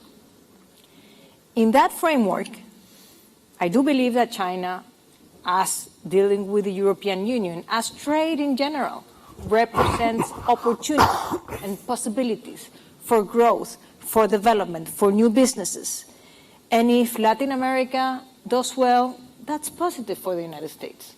So a simple answer, in my view, to your question, will these tensions affect Latin America? Of course, yes, but I think we need to look deeper, and I think in Washington, it's important to look deeper into that. And it's not a black and white answer. I go back to what I mentioned earlier of the importance of identifying what is the agenda. And it's something that Panama did. And you referred to earlier to the question of, is China's presence in the region increasing or decreasing? I don't think you can answer that question globally. Latin America and the Caribbean are many countries. The presence is increasing in some countries and is diminishing in others. There is presence and also there is influence, isn't there? So, in such an interconnected world, where is there not influence when there is presence?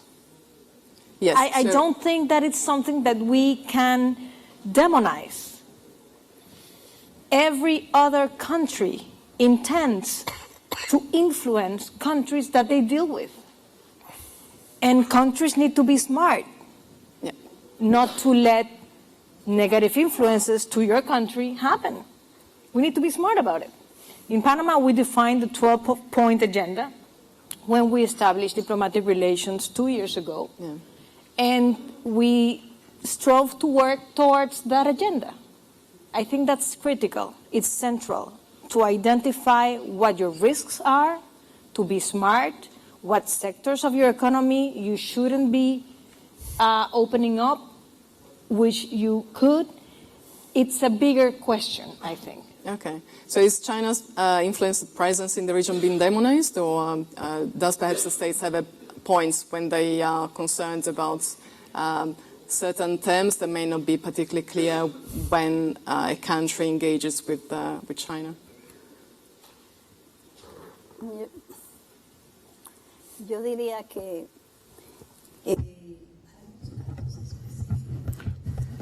I could give you a few specific figures. For example, in 2018, trade between Latin America and China and the Caribbean reached $300 billion. That was a 20% growth relative to 2017. Just in Brazil, trade was $100 billion. In 2017, Latin America was the largest provider of imported fruit into China. Chile, Argentina, Peru, Brazil. We're not talking about commodities here. That they continue to play an important role, but there's been a shift as far as what the Chinese economic model is, and that aspect of it that we have to pay attention to. So it went to second place in 2018. Now, I was in Beijing in China, and I would see in the supermarkets there all of the food products that had come from Latin America, for example. Fruits, salmon and wine from Chile, beef from Argentina and Uruguay, avocados from Mexico, pineapples from Costa Rica, coffee from Colombia and Brazil, and soy products from Argentina.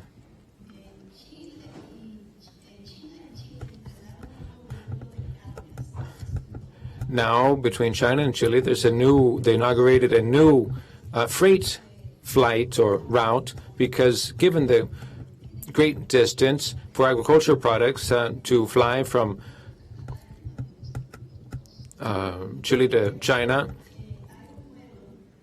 they had to have enough flights. So now there is another flight, a 48-hour flight from Chile that stops off in Europe and gets to Chinchou in the Henan province, the capital of Henan province, in 48 hours. I have some friends from Chile who grow cherries, and it's off-season for China, and so they take their cherries to China, and they sell them quite well. So I understand that Panama is also seeking out something like this.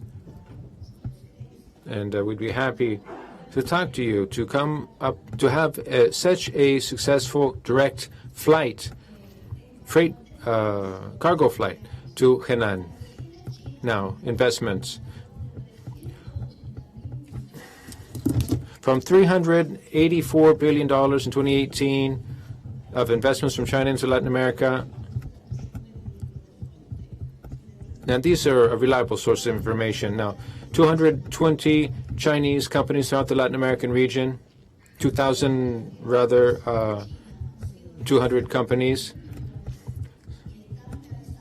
700 million investments in Argentina. We're talking about livestock, steel production, renewable energies, and so forth. In China and Peru, the investments have been made in transportation and mining, generally speaking, in copper specifically, the manufacture of motorcycles, and there's a billion-dollar company that is going to be up and running in 2023. Now, when we talk about technology, between Brazil and, well, Chile, Peru, Brazil, Mexico as well, I understand. Mexico is China's second largest trade partner. So let's stop and think a little bit. Given this situation, can our countries really turn their back to Chinese investment, given this situation? That's impossible. We have been traditional partners of the United States and continue to be so, and we think that we have to reconcile that. We're all members of the World Trade Organization. We talked about that in the prior panel, that obviously it is necessary for there to be some type of reform carried out. We think that's the right thing to do, to push for a reform, but we all need to pull together. The United States also wants development in the region of Latin America and well-being, and we all want that for ourselves.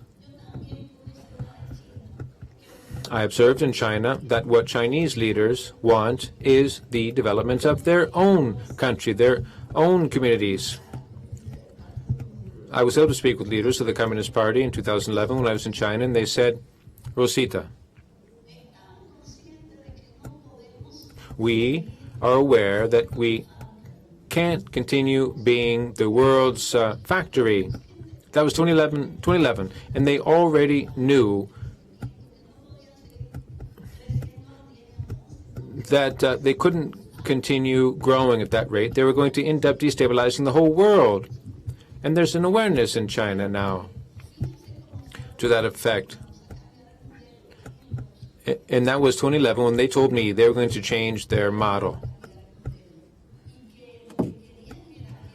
And what they wanted was for their own populace to have access to consumer items.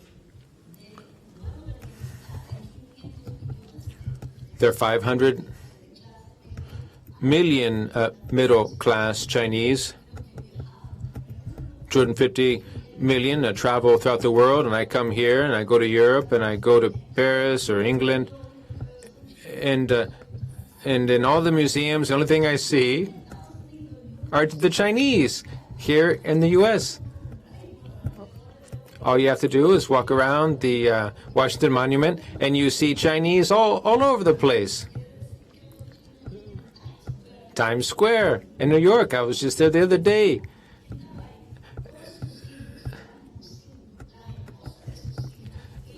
Now, it seemed like there was a whole Chinese family there, and I was speaking to this family,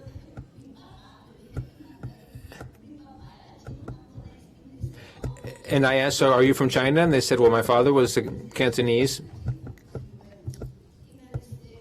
And then she tells me that she was very happy to be in the U.S. And so, as Enrique was saying, this is a globalized world nowadays, and we're all fully aware of what globalization means.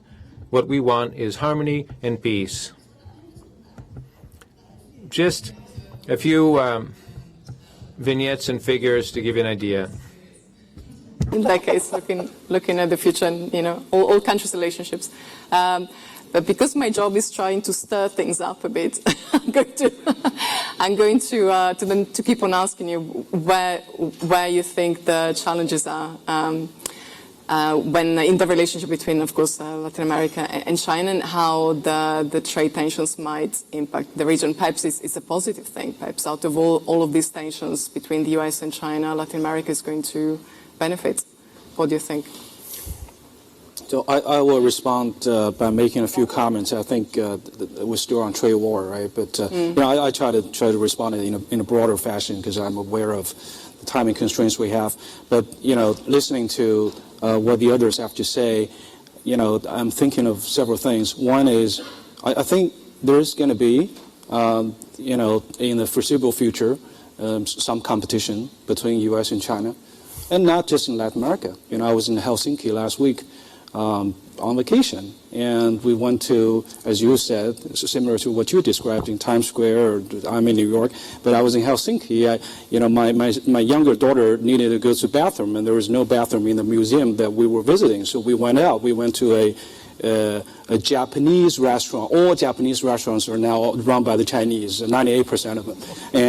And we went in, and they greeted us with Chinese. And I asked them, where you guys come from? And they're from the northeastern part of China. And I said, how many Chinese people are in Helsinki?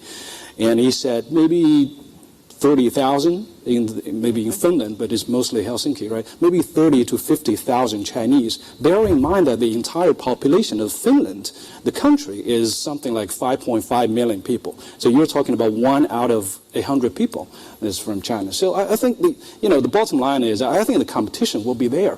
I think it's a matter of how do you manage it? Is it malicious or is it beneficial? I want to share with you a comment from my barber, the hairdresser, that I used about 15 years ago when I lived in Manhattan.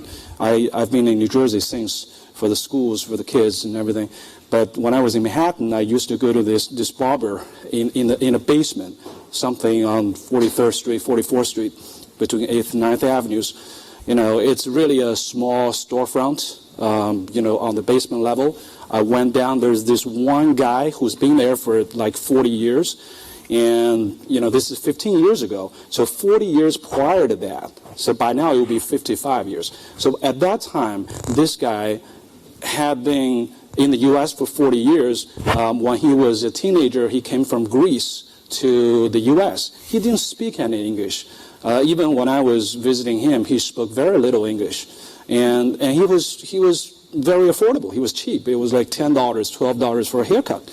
And sometimes I chatted with him, and he was quick. But I chatted with him whenever I could. And I said, how is it possible that you've been doing this for 40 years? There's younger people, there's a lot of competition. And he said something that I still remember to this day. He said, simply, because his English wasn't that good, he said, I'm not afraid of competition. That's exactly what he said. And I think that's the attitude. That's the American attitude. It's my adopted country. I've been in the U.S. for 19 years. This country has given me a lot. I think the U.S. can do much better than what it is doing right now. I think, the American people deserve better. But I don't know how, but I think we should, there should be a better solution than, what has been done to sort of respond to the China threat. I think there's a lot of negativity right now.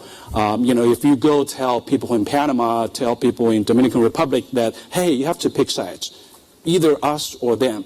I don't think it's going to work. It's not productive. And people are not stupid. People will say one thing and then they turn around and do some other things. At the end of the day, you're stuck with the same situation, but you lose all the goodwill. And people don't trust you. People don't look up to you anymore. People look down on you because you're no longer like a trusted friend. And you're just, you're seen as more selfish than should be. So I think that's one thing. And the other thing I would mention is, so I think the competition will stay, just how to manage it. And the other thing is, I think the Chinese state capitalism model, as I said at the beginning, I think is due for some, reconsideration. It's one thing to say, hey, this company, some of China's largest SOEs, it's one thing to say they're powerful. It's another thing to say that they are effective or efficient. That's two different things. It's like when you go to the Olympic Games, right? I think that is already happening. China could be number 1 or number 2, fierce competition with the U.S. on the medal list, but China has arguably a system where, they raise kids when they're 3 years old, the state throws money at them, and they do nothing else but practicing gymnastics or whatever for their lives. And they are then, funded, they're sent to attend the Olympics, and they win gold medals, because that's the state-led model. But arguably, from what I've read, the people in other countries, maybe including the U.S., they're self-funded, they're amateurs, right? They just do it. There's really no state support behind that. So I think that explains a lot of tension between U.S. and China. Again, I don't know how we can find the answer, but I think both China and U.S. and people of the world deserve better than sort of an argument on this level. And I think, honestly, the ball is in the Chinese court, I think, to a greater extent. But again, also, one of my favorite magazine, I think somebody from The Economist is moderating another panel tomorrow. I think I read it in the magazine the other day that says something like, over the past 40 years, since China and U.S. is having this relationship, China is not becoming more like the United States. Unfortunately, China is not becoming more like the United States, but the United States is becoming more like China in the sense that, the United States sees something in China that it doesn't like, and the United States is throwing the entire power of the state behind the policy and is going against China, and therefore it becomes sort of a clash of, if you will, two state capitalisms, which is unfortunate. I think there should be more encouragement of the Chinese private companies, because they're stuck in a rock and a hard place.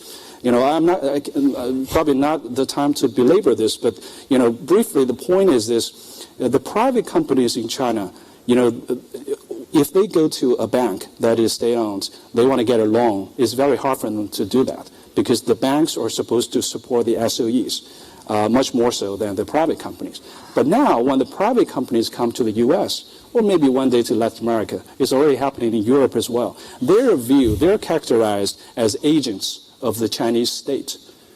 And I think, the U.S., Europe, maybe they should also consider, sending a more positive message, both to the Chinese private companies and also to the Chinese government, that, hey, China is not monolithic. We understand that. We encourage the private sector players as long as they play by the rules, and we discourage and we go against the state-led capitalism model because it's unfair. It's not a level playground. But if you loop everything together, everything that comes out of China is either great, we want it, or all of a sudden it's all representative of the party and therefore should be resented. I think right now, unfortunately, we are sort of in a situation where everything is looped into this bucket. Therefore, there is a huge suspicion of Chinese investment, for example, in the United States, because everything is seen through the lens of the state capitalism model. And China, again, the Chinese government is not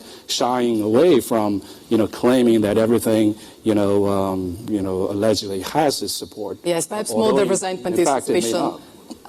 Which I mean is a fact, I think. But perhaps both sides would have to work for more positive outcome. Mr. Chan, what do you think? Perhaps we can keep on talking about the private sector view and potential when looking at Latin America. And then we could also talk about foreign direct investments and M&As in the region.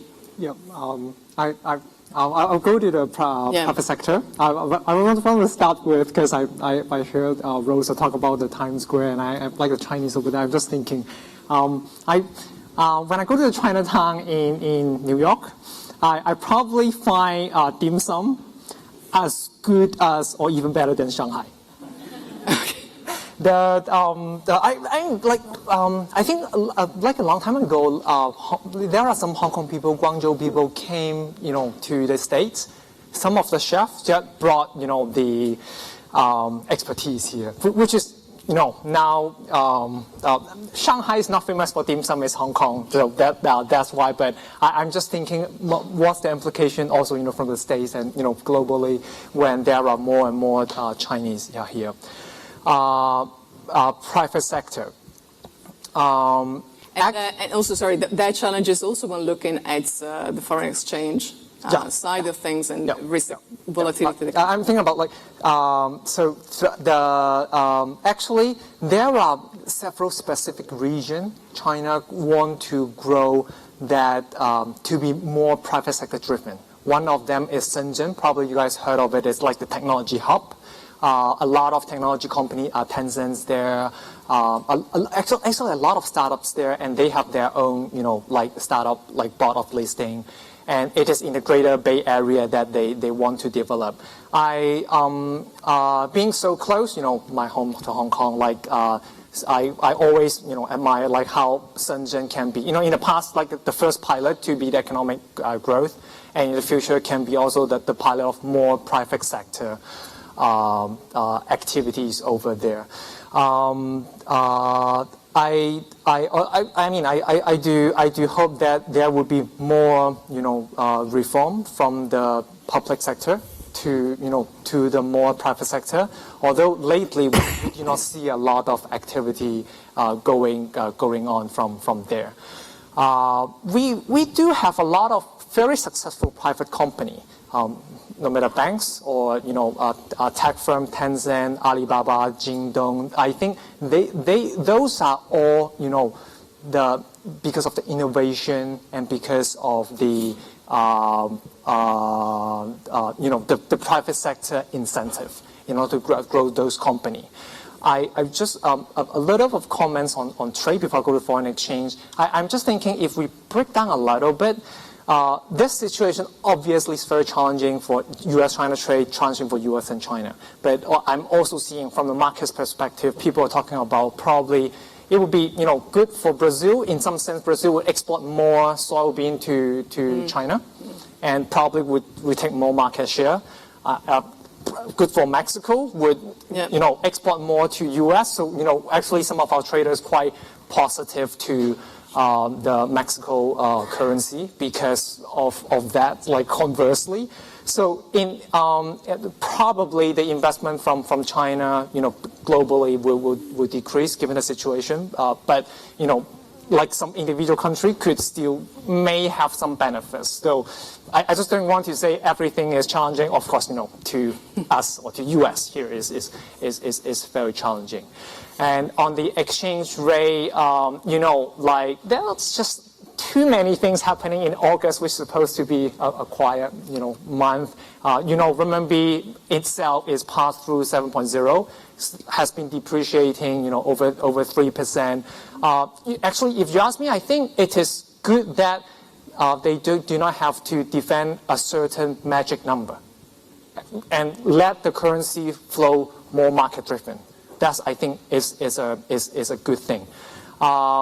Renminbi, trying to continue go on the path of internationalization, which more floating, or now it's managed floating. In the future, probably more floating is kind of the basis for that.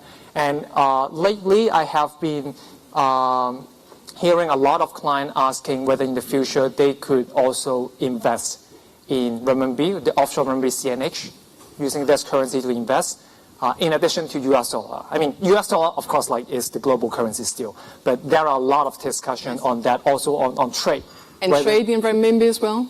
Sorry? Trade in renminbi as well, with yes. the Chinese equivalent to SWIFT also growing. And So when China started the renminbi internationalization project in 2010, it's exactly 2010 July, the CNH was born.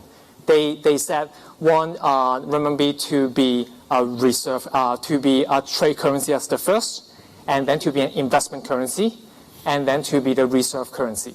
So kind of like SDR is the reserve currency, and then bond index inclusion, the investment currency. And trade, I think like on and off, when renminbi appreciate, depreciate, we do see activity for trade using renminbi increase and decrease. And like probably, most companies will use renminbi as trade is like the area like the Hong Kong and Singapore. Yeah. But I do hear more people asking me whether, we can trade Mexican with CNH, Brazil reais with CNH. So that's like the conversation I have. Okay, so that's a very interesting trend. And I'm sure that volatility in Latin American currency isn't helping, thinking in particular. Lately, I would say would be challenging, with Argentina. Yeah. Like this is the most obvious case, and like what's happening. I think also a lot of Chinese clients calling to us like how we can hedge those currencies as well. Okay. Argentina, Brazil, but I would say that's one consideration, but. I think there are other considerations. So there are interesting opportunities, I guess, also in the FX and capital markets when looking at this relationship. I'm going to open the floor to questions soon, but first I would like to talk a bit about foreign direct investment. So FDI flows peaked in a couple of years ago, and they went down in 2018. Where are they going to, more than halved in 2018, where are they going to go next? Yes. I'm asking you about FDI because I know that you worked on a recent research on that. Yes, answering to your question again, first I'm very astonished by the response of some of the colleagues in this panel doubting the increasing presence of China. I mean, this is why we are having this panel. Yeah.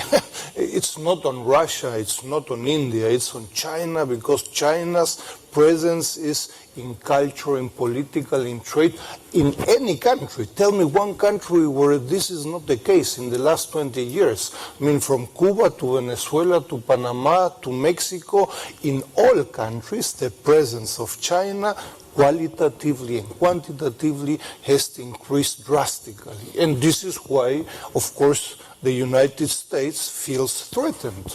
No? Otherwise, we wouldn't have this panel.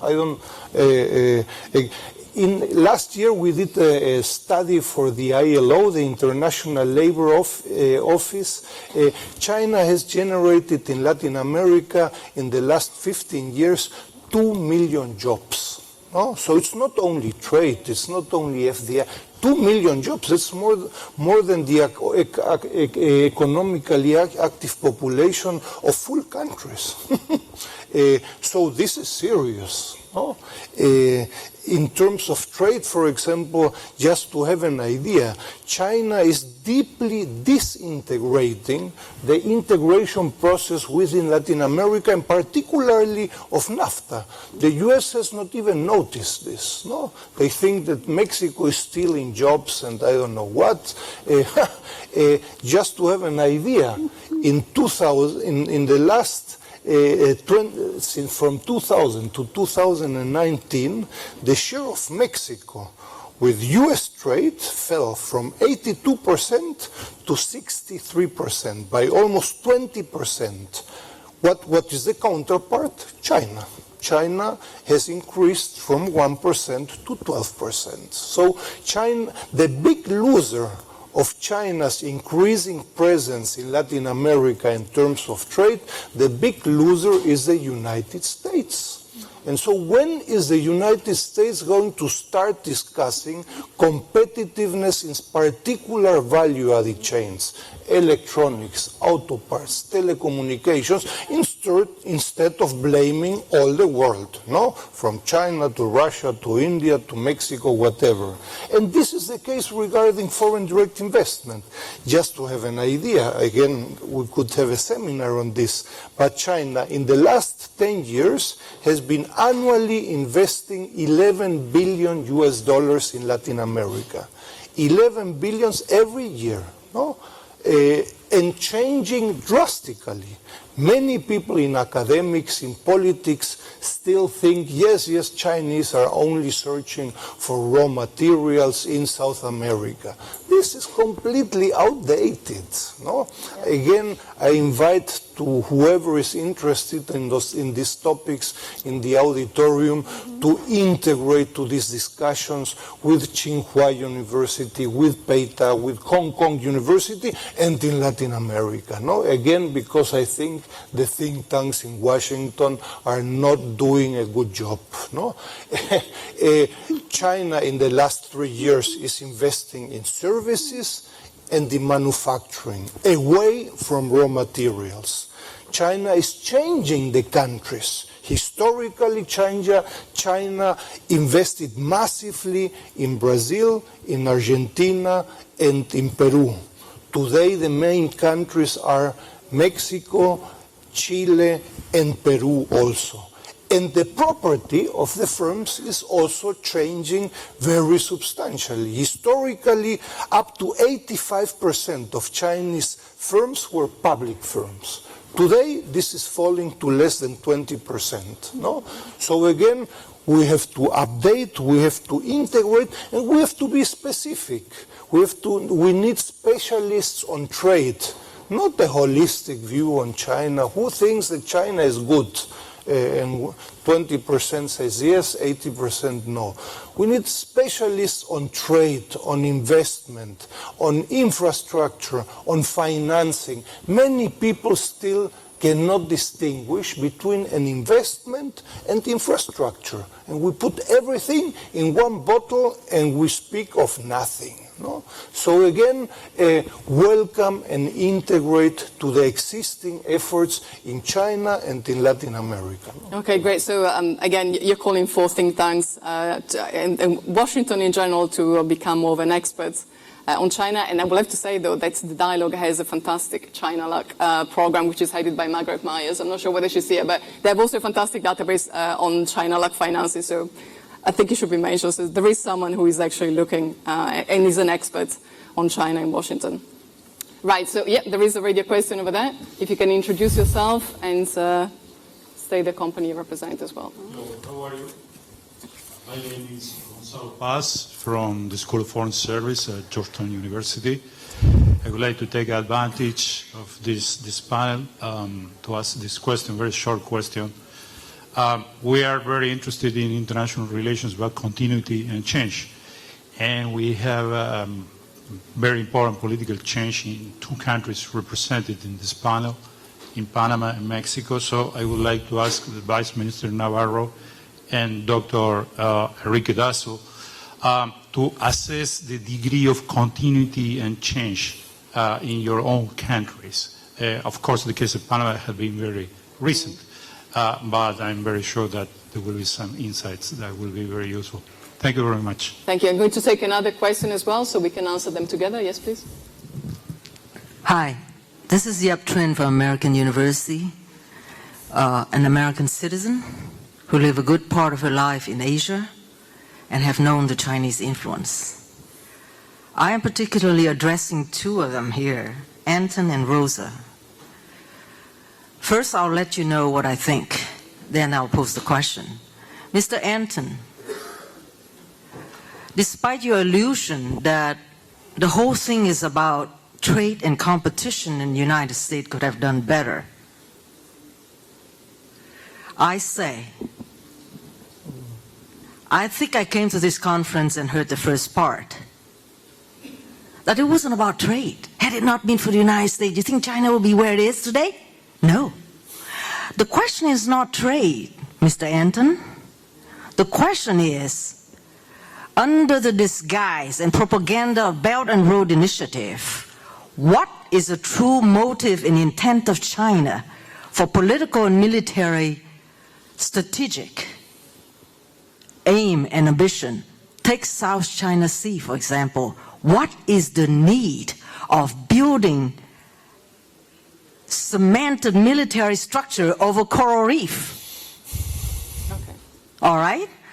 And let's be clear-eyed. Today is not about blushing and flushing and verbiage. After I listen to all of you, I can realize that this is almost staged. This is not true. And for Rosa, are you a Dominican Republic citizen or are you a Chinese? Okay, so you are very offensive when you said America and China is the same. We come here and trade. I believe you struck me as a mouthpiece of China and Chinese propaganda. Okay, fine. So that's quite an accusation. Let's be clear-eyed. Don't you try to cover up. I'm an American citizen.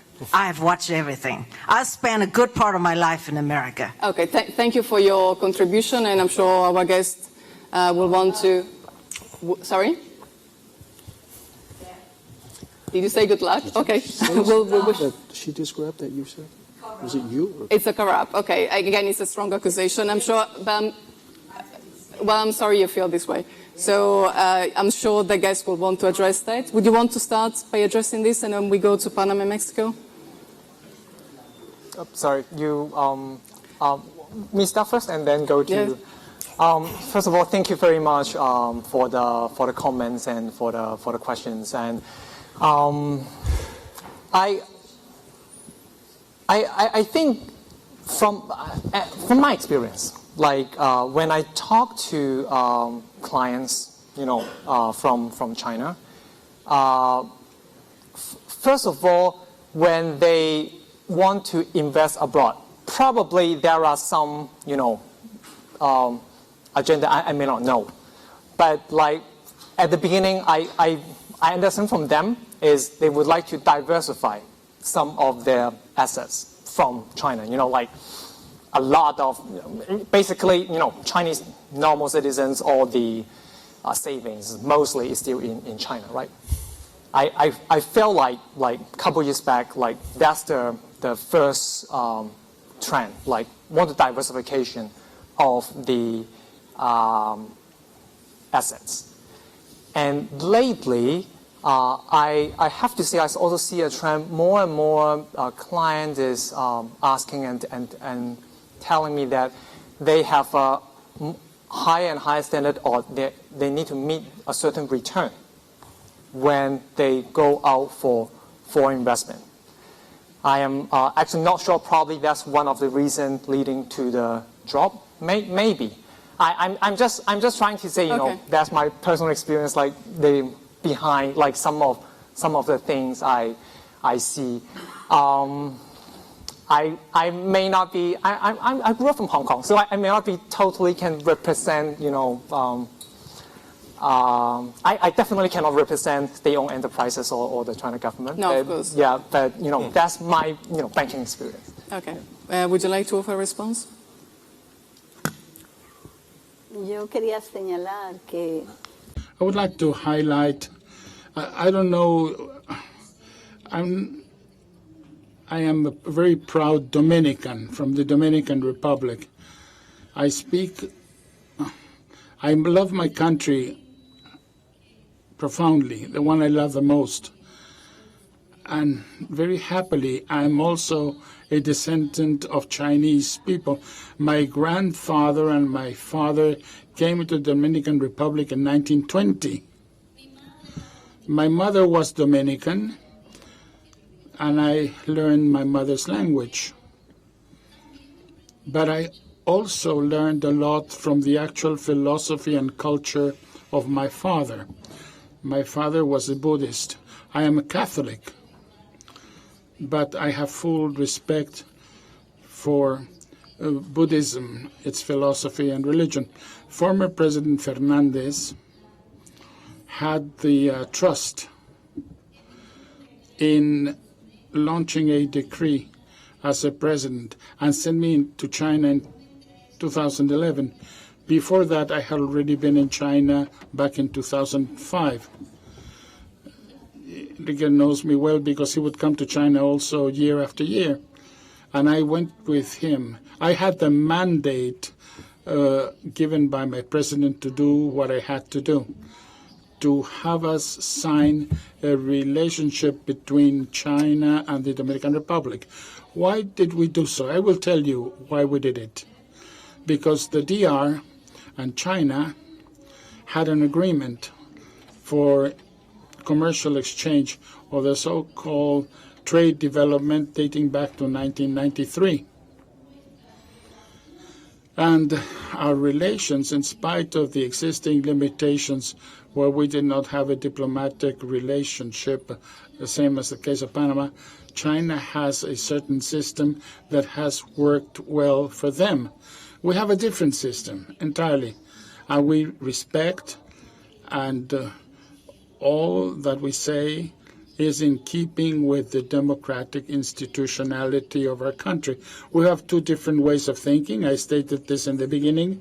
We in the West look at things with a different approach.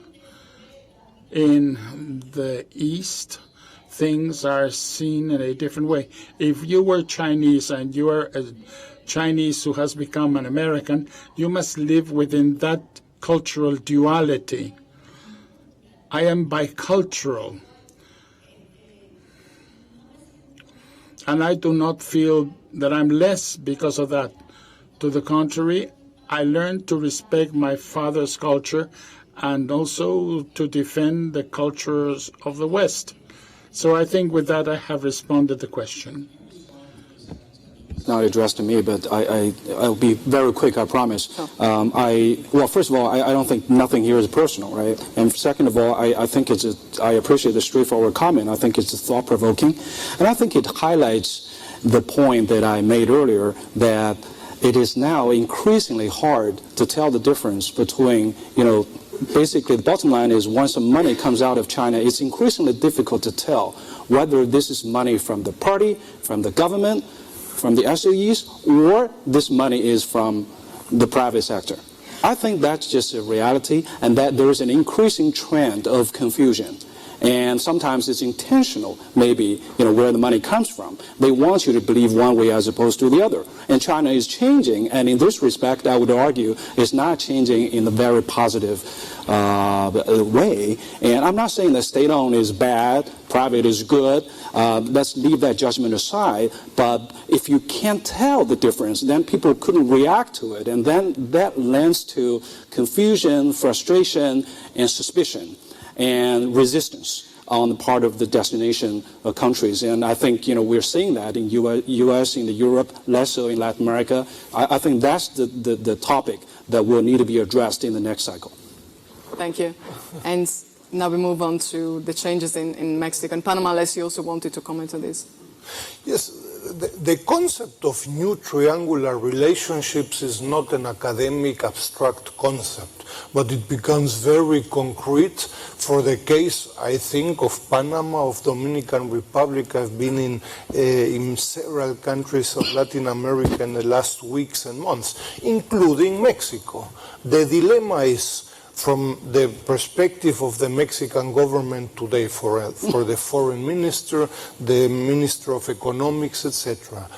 By far, since we have statistics, the U.S. is the most important partner in any statistics that you have, trades, FDI, whatever you want to. But China is, by the way, the second most important trading partner for Mexico since 2013, for more than 15 years. No? So the pressure from the U.S. administration, formally and informally, to say choose either those guys or us, is an impossible question for Mexico, for the foreign minister, where China is increasingly asking and requesting, by the way, we are very interested that you sign the Memorandum of Understanding of the Belt and Road Initiative. Non-binding, but it is, from a strategic perspective, relevant for us. And you have our friends from the north that say, don't you dare to sign that, otherwise you will have big problems with us, no? I would humbly say, of course, I'm in academics, I'm not in the public sector, I would humbly say that countries from Panama to Argentina to Brazil, including Mexico, well, we have to draw a line vis-à-vis China and vis-à-vis the United States, saying, you know what, I'm going to sign, for example, the Memorandum of Understanding. Why? Because China is important for me. And by the way, NAFTA or USMCA, etc., is also relevant for me. It's not A or B, but it's China and the United States. Again, from today until November of next year, this is going to be very difficult for Mexico and for other countries. But it's the only way to do it, I think, to know both parts, you are both relevant, no? Thank you. And lastly. In the case of Panama, I don't see a drastic change of policy. The establishment of diplomatic relations between Panama and People's Republic of China was generally celebrated in the country. The presence of Chinese in Panama has been over 100 years. Actually, it's not too well known, but about 10% of Panamanian population is of Chinese descent that came to Panama to build a railroad before the canal was built. And actually, the current government, that party is the party that initiated commercial stronger ties with China. That party is the one that established a commercial office in People's Republic of China a long time before we established diplomatic relations. I think the steps taken ever since the establishment of relations are broad. There have been agreements, broad agreements still, because it's too short a time. I don't see a shift in policy. The United States, I am sure, as well, will remain as Panama's strongest partner in terms of commerce, in terms of vision, in terms of the values that we share. The United States is the primary user of the Panama Canal, and China is the second user of the Panama Canal. So I make a point, because it has been risen, the question of China and the U.S., I want to stress that I agree. It's not a matter of choosing. It's a matter of understanding where the complements and the sharing of vision is and where there is not, and defining there what is relevant for your own country. So I don't see a major change in policy, no. Thank you. And on that note, I'm afraid we'll have to wrap up. I'm sorry we can't take any more questions. But do feel free to approach our panelists after the conference is over. It's been a very interesting hour and a half. Sadly, we don't have longer to talk about a subject that really could take days to discuss. And please do help me in thanking our wonderful panelists.